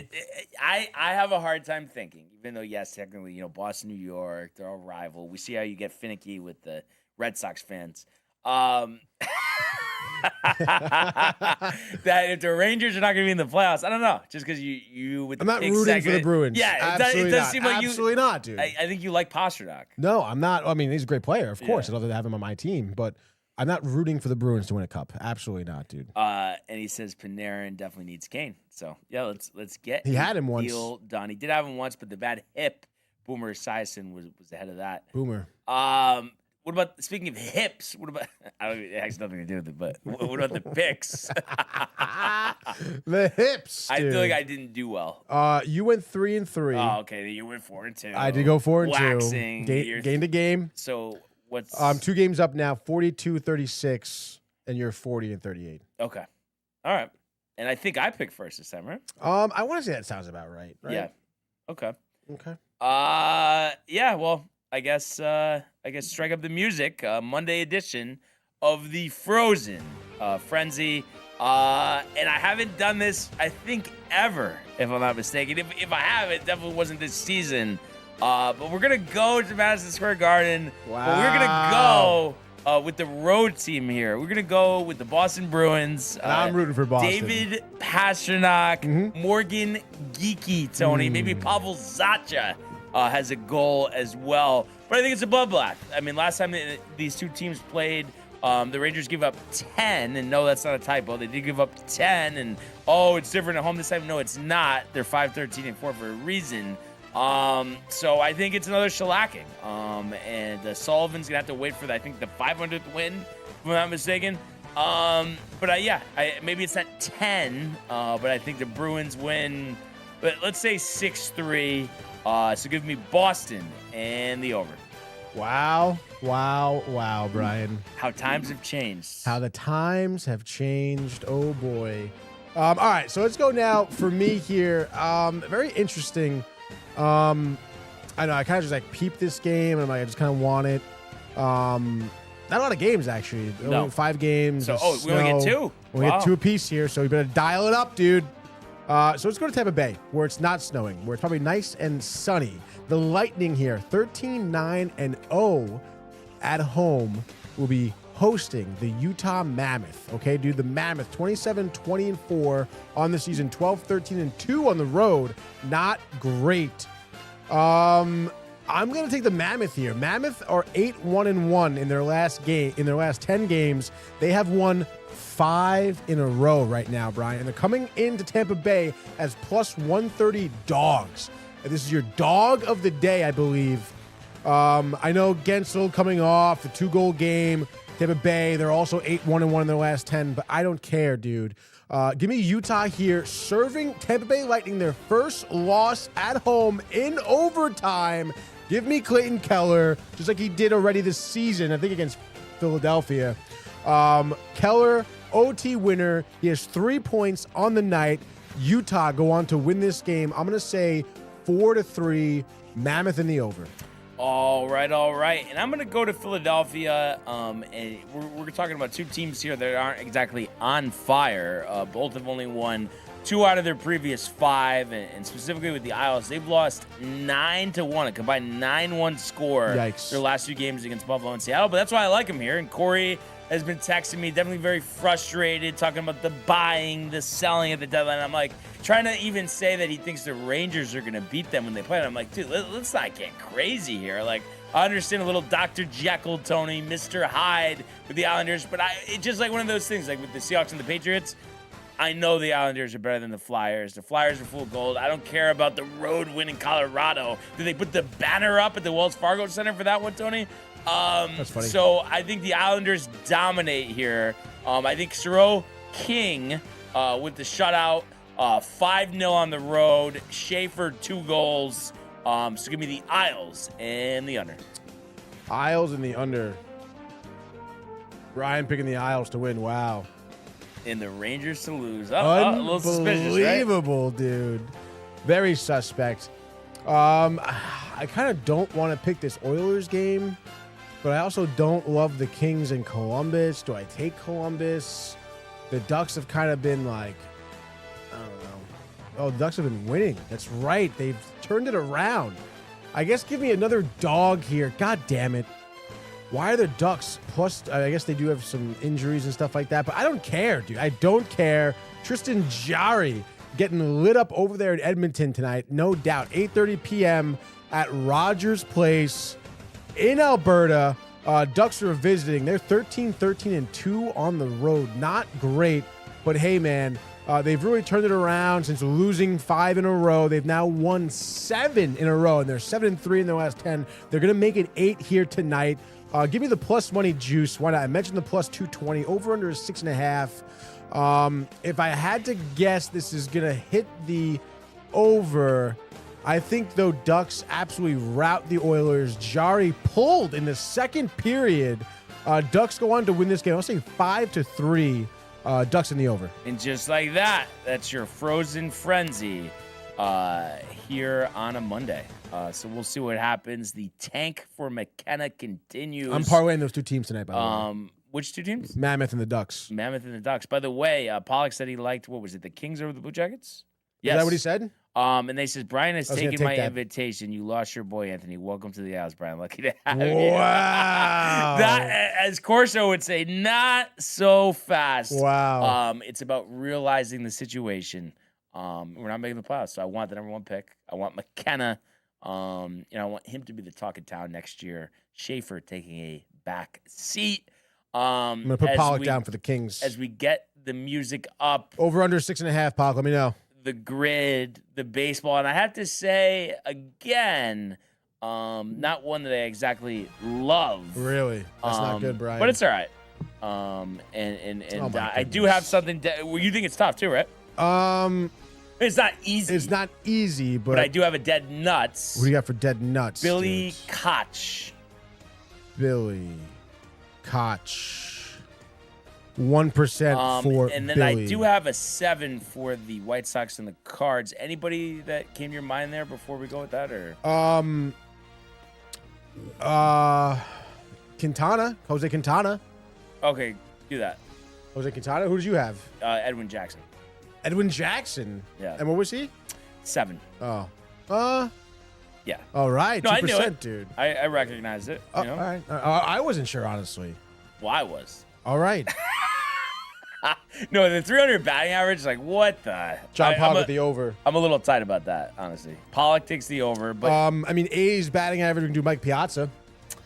no, but 300 career average. Yeah, Mike Piazza.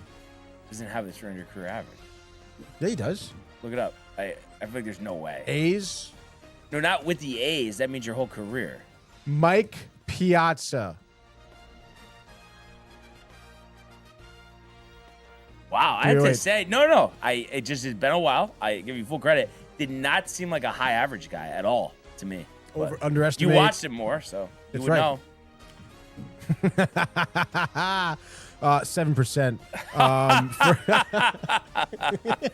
Come on, dude. Come on. Oh, my God. 300 home runs, Pirates. Erasmus Ramirez. Ramirez. 300 home runs, White Sox. It's Aramis. Erasmus.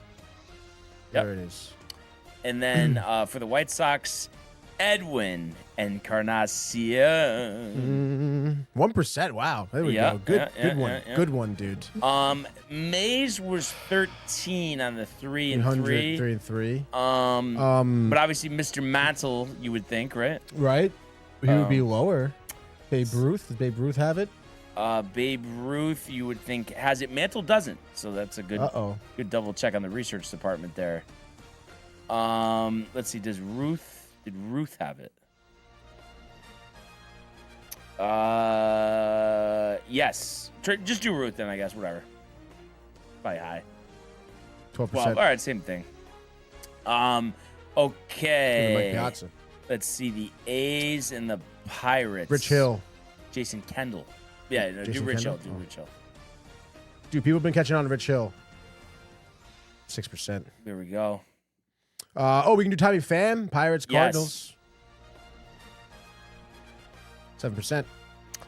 Okay. 300 career, dude, with the Cards.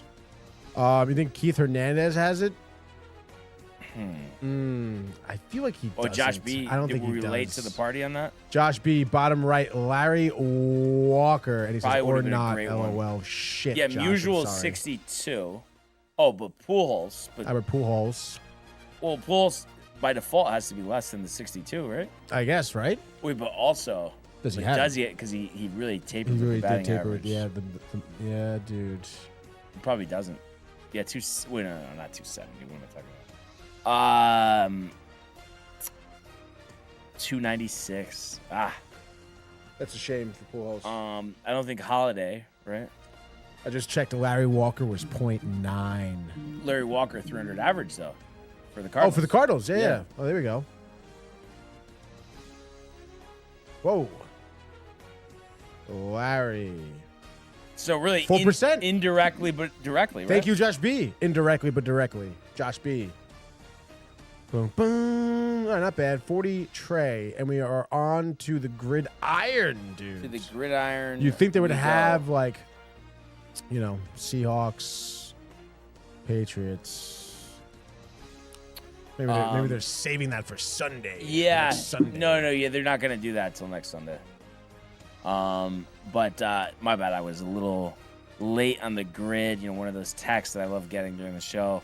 Okay, so let's see here. So LA Barnaby like full capacity today? no. Oh, okay. No, actually, no one's in the office. I just went in before I get the laptop charger, Workhorse. park on the street, feet, 8-9 inches in.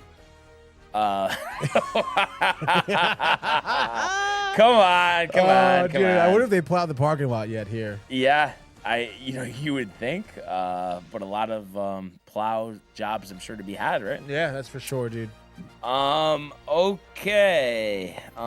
Let's see. So we got the 50 career sacks. I think I have it here. 50 career sacks Giants. Olivier Vernon. Olivier. 0.6. Above him, Carlos Dunlap. 9. All right, and then we gotta go. The Saints. Everybody's gonna say Cam Jordan.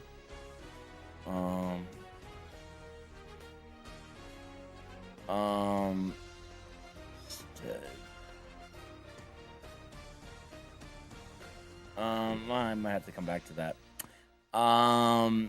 Let's see. The Saints and the Niners. Niners and the Bengals. JT O'Sullivan. JT O'Sullivan for Niners Bengals. Dead nuts, Tony. JT Sullivan. O'Sullivan. O'Sullivan. JT O. Okay, and then we could do for Niners Giants. We could do Alfred Morris.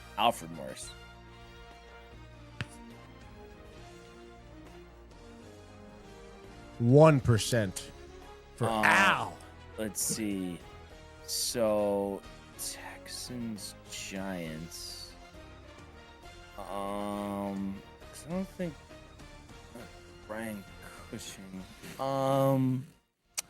Other kickers too. Was Tommy Townsend? Tommy Townsend. Tommy.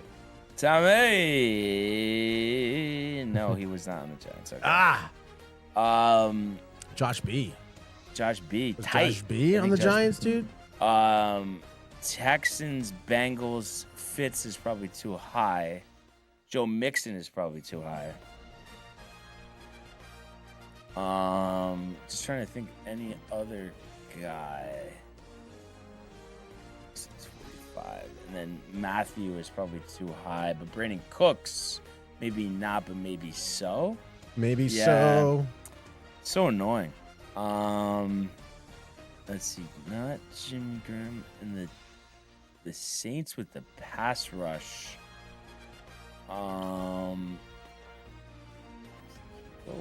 feel like Kiko Alonso doesn't have that many sacks. Not. Who's like some of the big pass rush that they had? Because Cameron Jordan is definitely just gonna be. Everybody that I guess is just sky high. Sky. Let's see. I don't think Goodwin was on the Saints. No. Wow. Josh B took a nap? Josh B napping. Maybe he's shoveling snow. Texans Giants, Devin Singletary. 25%. I know. The gift of looking it up. David Carr, but is that going to be more? Should we just roll the dice with David Carr? David Carr for Giants Texans. I'm trying to think, because I don't think Mike Glennon was on the Texans. David Carr? And then Tyrod Taylor. Yeah, go David Carr, whatever. Oh, 39. God damn it. Josh B. Josh Josh. No, but I just hate when there's a bunch of stuff and it's like, oh, like, you know? No, but you know what I'm saying, I do. Dude, It is tough, dude. Do you want me to start looking up Texans Bengals? Yeah, I guess. Let's try Texans Bengals. It's Josh Johnson, though. I feel like it is Jimmy Johnson. You want to do Jimmy J? Well, I got to make sure. Couple quarterbacks here. Couple running backs here. No, he didn't play for Houston. God Couple damn it. Okay, receivers. Just look it up. You want a receiver? It's just whatever. A running back. The Super Bowl winning running back out of Nebraska. Drafted to the Bengals in 2013. No. I guess Amir Abdullah. I guess he won the Super Bowl with the Patriots, I guess. Was with Cincinnati from 13 to 16. But he was drafted by Cincinnati? Drafted by Cincinnati. In the what round? In the 6th round. Out of Nebraska. Running Rex back. Burkhead. Yes. That one, okay. For Bengals Texans. Rex. Burkhead, 3%. All right, and then I guess look up Niners Saints. 49ers Saints players. Football Reference. Pro Football Reference. Couple quarterbacks you won't even know because they're from the 80s and the 60s. Rushing. This is a guy, 2nd overall pick in 06, Brian. Oh, but I feel like is Mr. Bush Too high? Well, let's see. Let's try someone else then. This is a guy I think you've said before, to be honest. 15%, good enough, right? For Saints Niners? Yeah. Reggie. What was the other guy you were talking Reginald Bush. Travarius Cadet. about? Oh, I don't think I would have got it. Really? Okay. Nah. Oh, fine. So it's in Texans Saints. Texans. Saints. Players. Pro Football Reference. They have it all nice lined up for you. Only one quarterback, dude, from 99 to 02. You're not going to get him. Who'd you say for this one already? Brandon Cooks. Yeah, that's in there. You have Tyrann Mathieu, but I think that's going to be high. We have a running back out of Alabama. Mark Ingram. Yeah, just go with Mark Ingram. You get impressed at all? Like you say one thing like that and I just get it or not? Yeah, dude, I do. Good. Hackensack, New Jersey.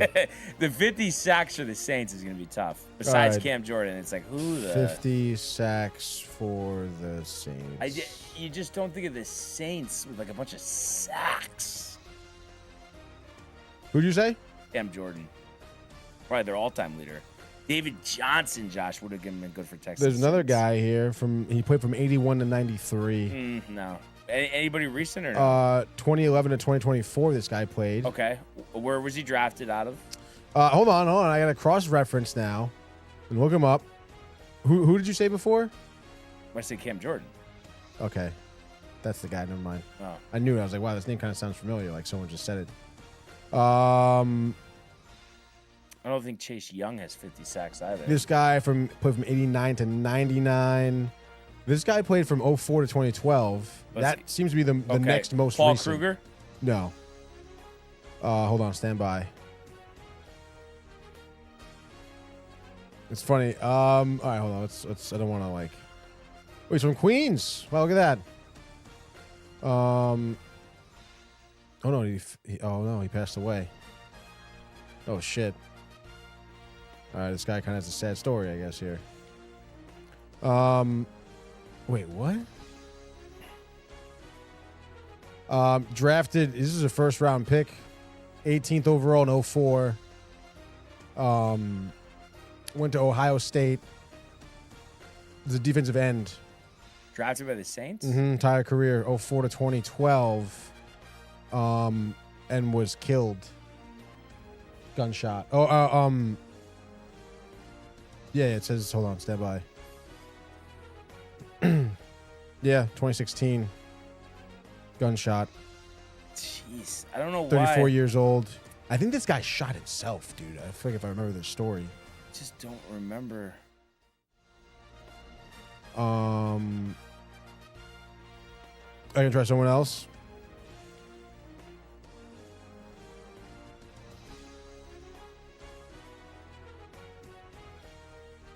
Like try someone else. Like try someone else. Like try someone else. I thought that was gonna be followed up by someone else. I mean, this is a guy. I mean, this guy. We said the name before. We said the name before. It's just today. Yeah. It just wasn't in reference to him. Wait, the guy that I didn't get? You're saying we said his name already? Yeah, this guy right now for the Saints 50 sacks. We've said his The guy name that died. today. Yes. But Ohio it was. State? Yes. He's a defensive end. The DE. Yes. Defensive end out of Ohio State, drafted 04. I'm trying to see here. Oh no, never mind. He was shot multiple times following a road rage incident. I actually don't know. Because I guess he was rear-ended. Led to an argument. Damn. His wife was shot in the leg too. Jesus Christ, dude. Yeah, Joe McKnight had something similar to that, but he was a running back.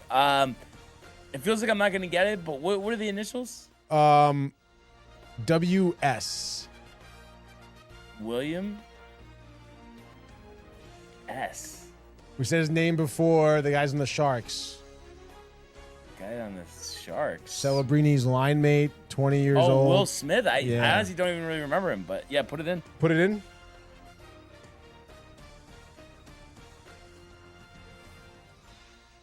Will Smith. You think so? His name on Facebook, and I guess, I mean, that's got to be him, I guess, right? Yeah, no, that's him. It sounds familiar. I just don't really remember him too much. Yeah, They didn't even have the 6%. picture. I know, right? That's sad. All right. To the Harvard we go. Okay, to the Harvard we go. Hopefully Josh B Oh, listening, right? yeah, hopefully. We know he loves to listen. Let's see here. He loves to listen. Oh boy. Yep, that's gonna have something coming back my way. After that comment.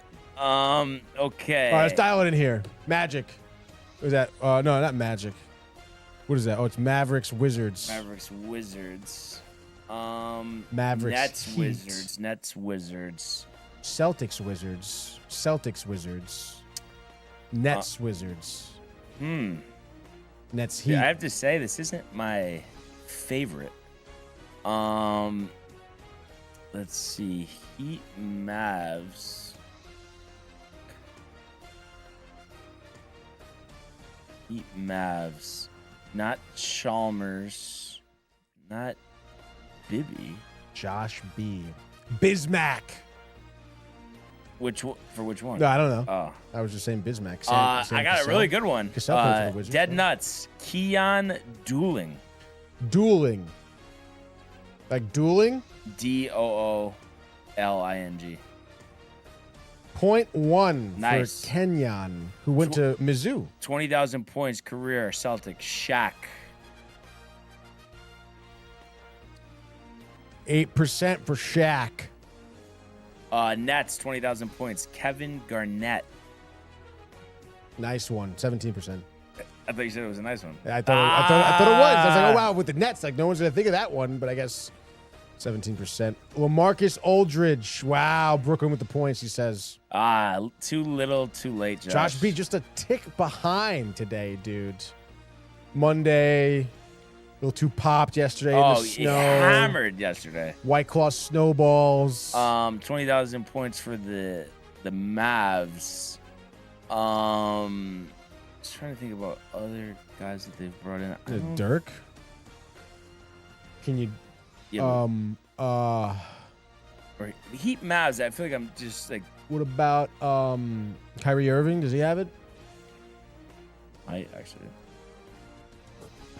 no. Damn it.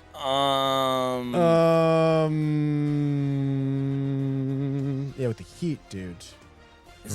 I'm honestly getting a little annoyed.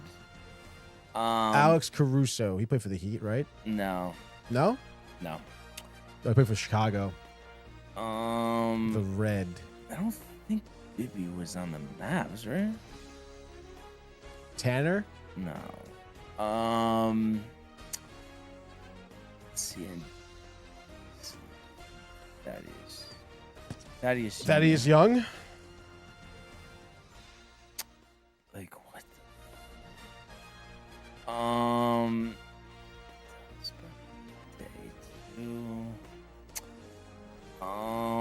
Nets Wizards. Who am I missing on this?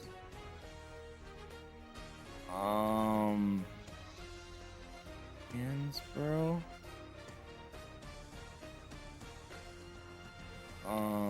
It's not Arenas. Plumlee?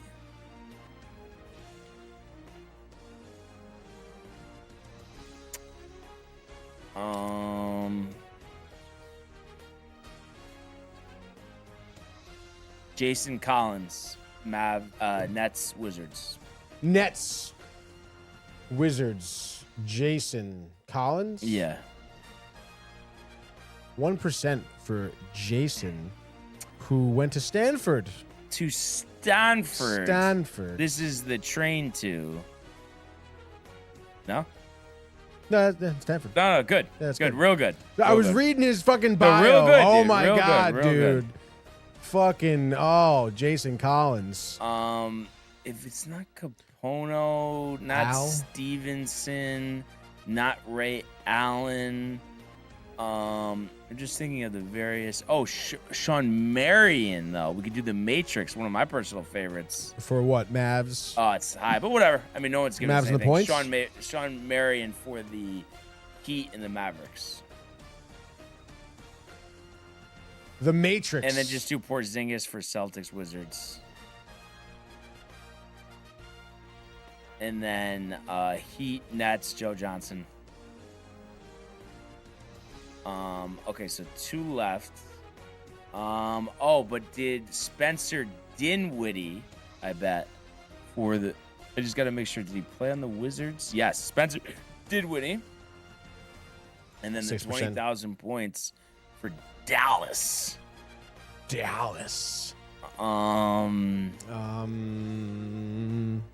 guess you could look that one up since Josh B is taking his nap. His nap. He said he was making French toast, which sounds phenomenal. It does. Dude. It does. Mavericks with how much? 20,000. 21, 2, 3,000 dollars. Let's see, dude. I mean, the obvious has been stated already.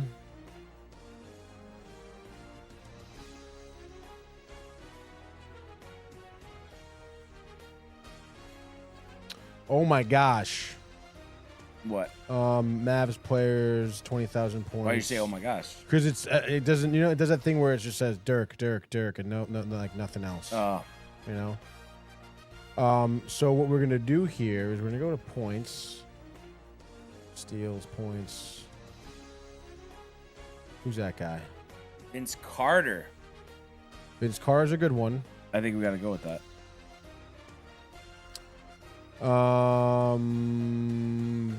He's only 9%. Well, then go with him. Crazy, dude. I was trying to look at this guy. It doesn't really matter. Who was it? at this point? Rolando Blackman. Blackman or Balkman? Blackman. Oh, I've never heard of him. Kansas State. Career with Dallas. Ended his career 92-94 with the Knicks. Before my time. Before your time, dude. But in any case, we go to Vince Carter. And we get the 113. That's good, though, dude. And then it's tough out how here. are we going to follow it up with the hockey? Yeah, the Grids, they heard me. They've been getting tough. And then we go Sweden. Oh, shit, dude. We're going to Sweden. First round draft picks. First round draft pick, Sweden. I mean, we can do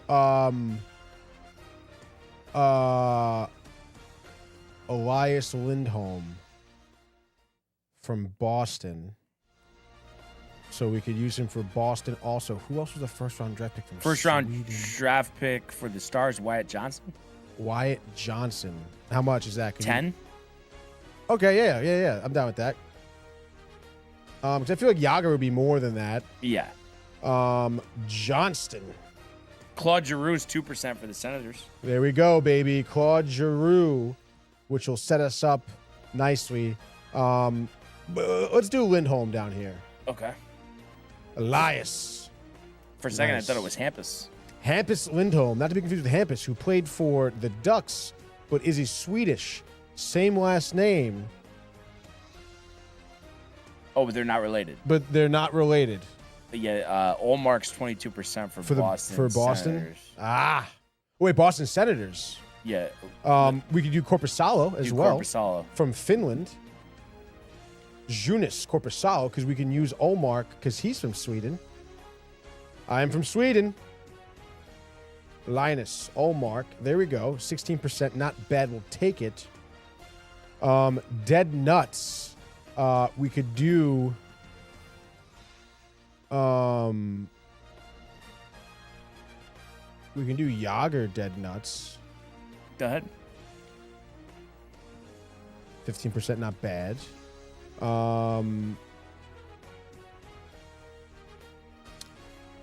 Michael Del Zotto, A fan favorite. a fan favorite. He also was a first-round draft pick. Wow. I know, a total fucking bust. I think he was maybe 6th overall. He's retired now?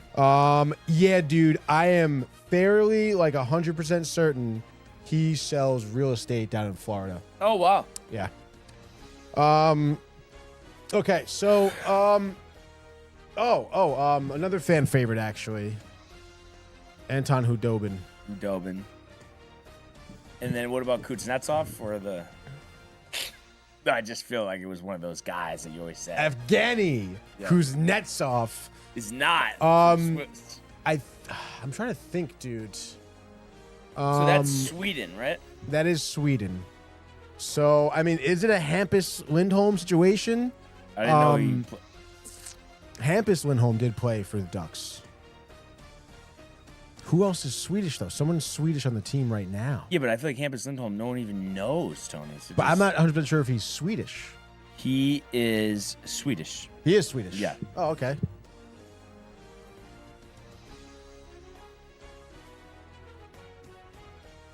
Can't believe you were 16%. questioning that would be a good one. 65. Pretty good. Half of the basketball. Yeah, basically. there we go, dude. Not bad. Yeah, so just like that. Another edition, Immaculate Grid.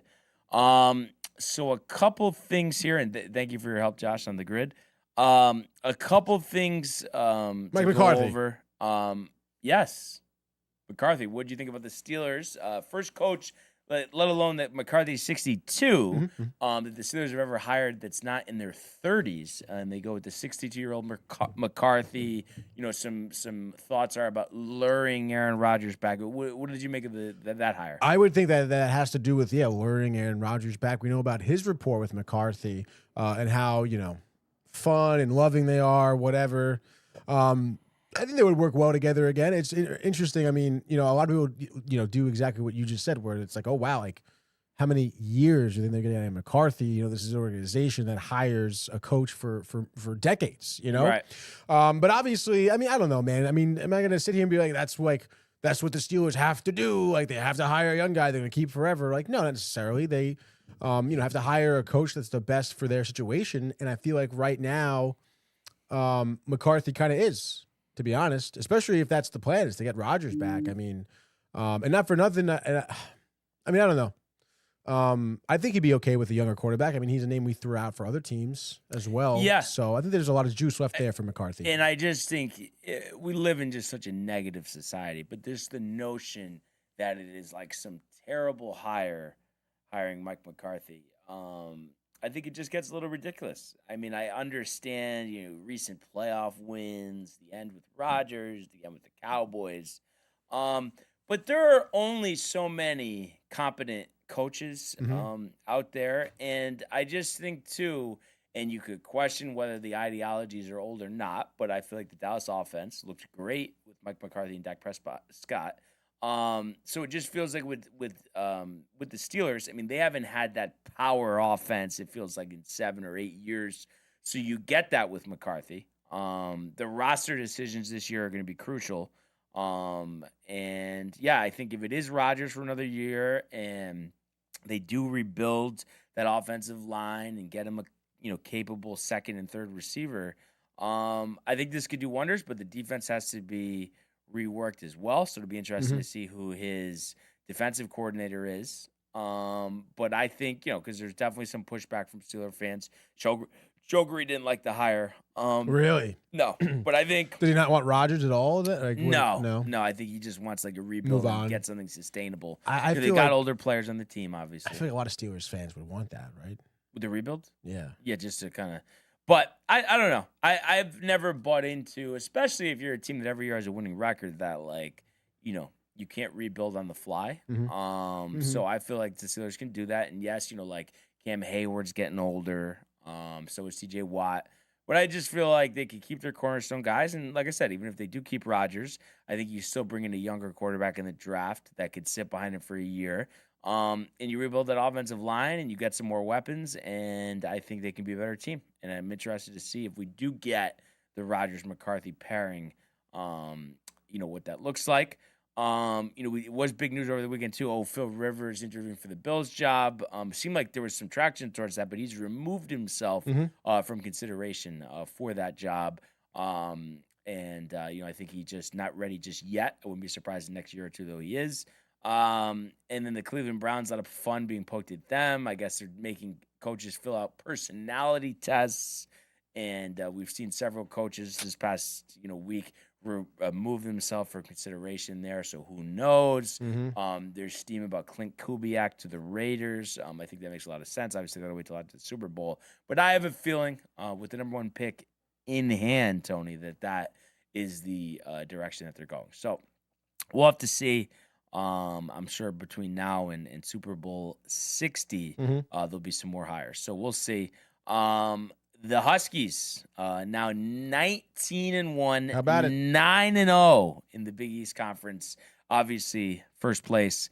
As they outlast Villanova in overtime, 75-67. Wasn't their best game. Trailed by 4 at the half. Trailed late into the second half, but were able to pull away to get this victory. Villanova's good. They have actually former Iona coach Kevin Willard at the helm now after Kyle Neptune was unable to replicate the success and the consistency that his predecessor, Jay Wright, had at Villanova.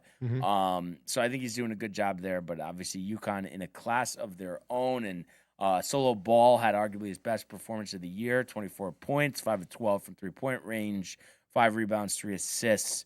Alex Caravan pushing or pin. I don't even know. Pinching? No, chipping in, I guess, with 17 and 8. Terrace Reed in their double-double, 10 and 11. 7 offensive rebounds. That was big. Quiet game for Mullins with 8, and Damari had 10, only 6 points off the bench. But UConn 19-1 is 19-1, number 2 in the nation, only team ahead of them. Arizona, who beat them at Gamble earlier this season. That was a 4-point loss. But they will get back out on the court at home against the Providence Friars, Tony. Hey now. Tomorrow, 7:30 TNT. Providence in shambles. I'm sure Riley Souza has joined the petition to fire head coach Kim English.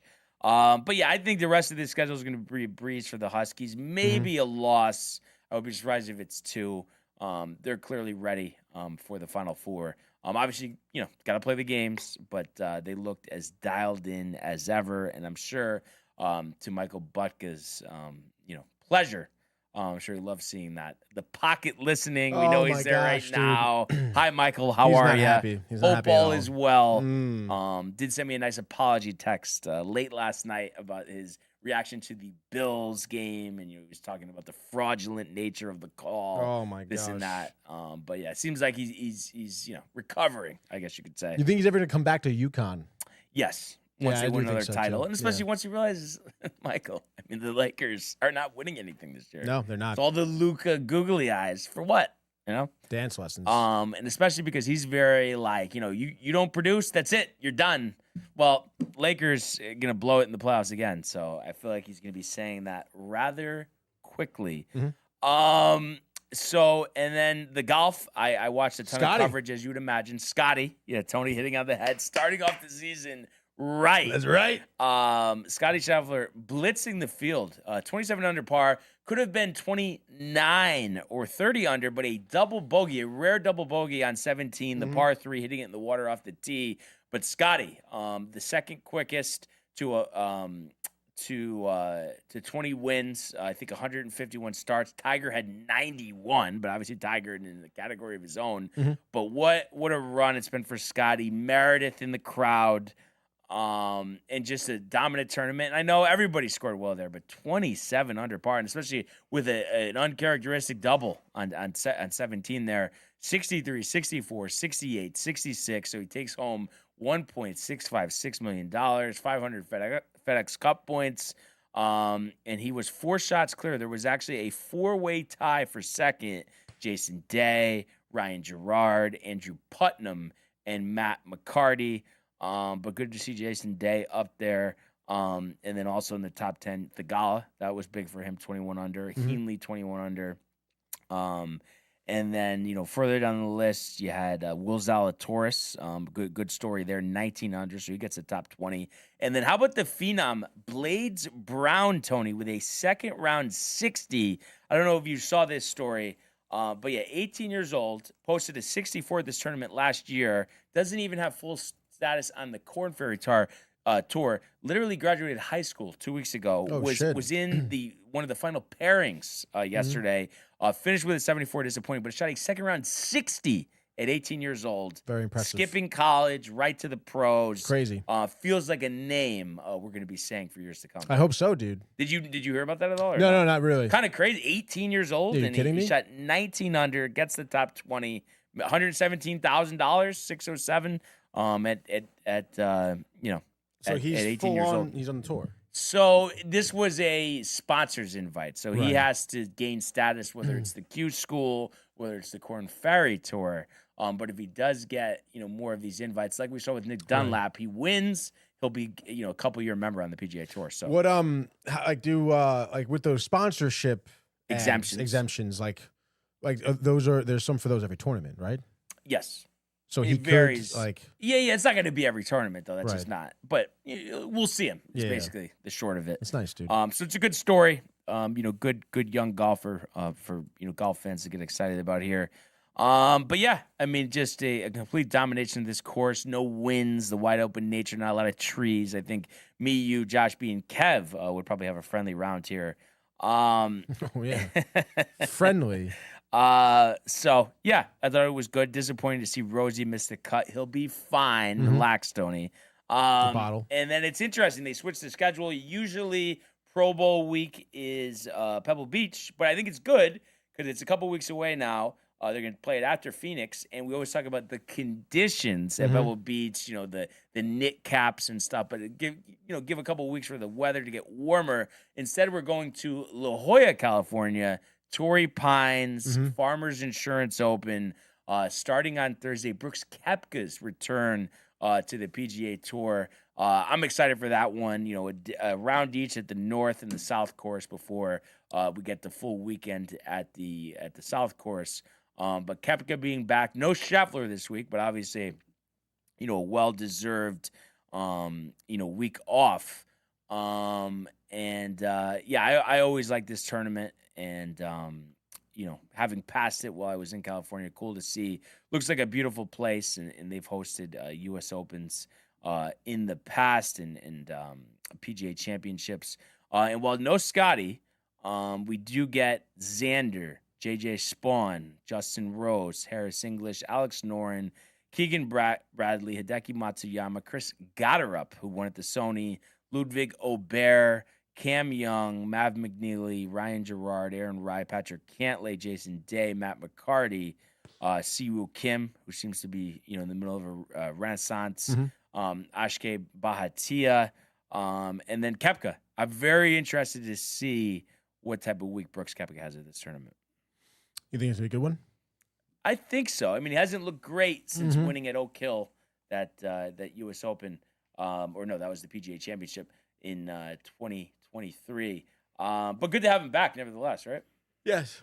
No, yeah, it is. Good for the sport. Good for the PGA. But yeah, this stretch is the best, and I always talk about this every year. But then after this tournament, I know I'm getting ahead of myself a little bit, but the Waste Management Phoenix Open, the coverage, the lead into the Super Bowl all morning, the PGA Tour live coverage, the course that I've played several times. It's just awesome. Honestly, it is. So, golf's heating up. We've already been seeing the Augusta commercials. That's right. We have. As well. Who do you like for the Masters right now? Don't even think. Go. Scottie. Yeah, me too.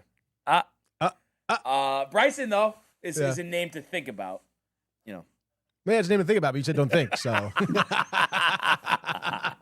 But yeah, some momentum towards Augusta. Maybe we get Tiger out there. Who knows? And then what do we got on the way out here? Yes, we have, I guess, Matt Ryan, Mets suck, classic. Yankees are big brothers, he says. Josh B with the heart hand emojis.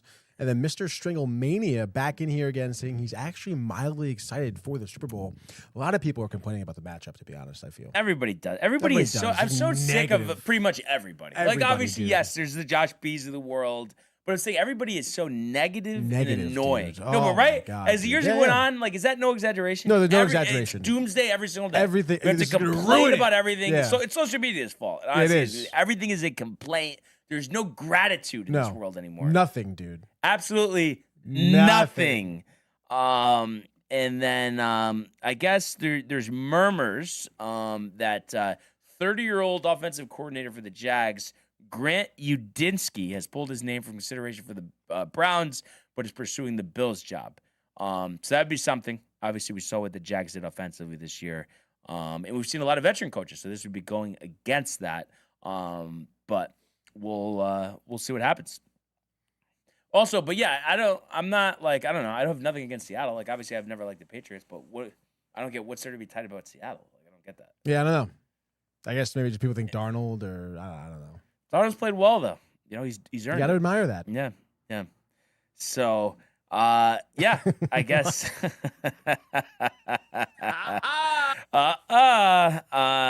And then let's see. Lakers Bulls tonight. We'll see if Butka is in despair after that one. Murmurs about LeBron, the comments from Jeannie Buss, and all that stuff. And then I don't think there's anything, or there actually no. Duke Louisville is actually playing tonight. Carlos Boozer's son has been playing pretty well there. Both of his sons actually playing at Duke. So that game, 7:00 on ESPN. I believe it's Cameron Boozer, if I'm not mistaken. Actually, some good college basketball. I know Tony's not interested, but so that's number 23 Louisville at number 5 Duke. Cameron Indoor Stadium. The Blue Devils -8.5 there. You'd think they cover that, but who knows? And then number 1 Arizona. Can they go down to BYU? That also is a very good game. So quite the doubleheader here on ESPN. I actually might watch some of that. Not going to lie, especially because I know the Rangers will be down 2-0 in 5 seconds later. Oh, my God, dude. Come on. But I have to say, great show. Powered through the snow. My feet are soaked. I don't know about you. Yeah. But you went boots, socks off, so probably you're okay? Or? Socks on, Not socks boots on, off. boots off, yes. Yeah. No, yeah, because I didn't expect to have to trudge through all that snow. My feet are freezing. Oh, my God, dude. Freezing. So my boots are out there trying to dry off a little bit. Yeah. But, yeah, socks are wet, dude. Yeah, what are you going to do? Kind of nonsense, but, whatever. Yeah, but that's what we got. But big week of shows coming up. Huge. But really appreciate it. Couldn't do it without all you guys. That's right. We encourage you to continue to comment, like, and subscribe. All of the archives in the YouTube page, Tony, Michael, Renee, and Jay and Costume, the merch at DowntimeTV.com. Want everybody to enjoy the day, enjoy the games. Let's go Rangers, and we will see you mañana. Hey guys, Tony here from Downtime TV checking in. I want to thank all our fans out there who's been liking, subscribing, sharing our content. You guys are the best. You guys are our bloodline. You make us love what we do. Thanks again.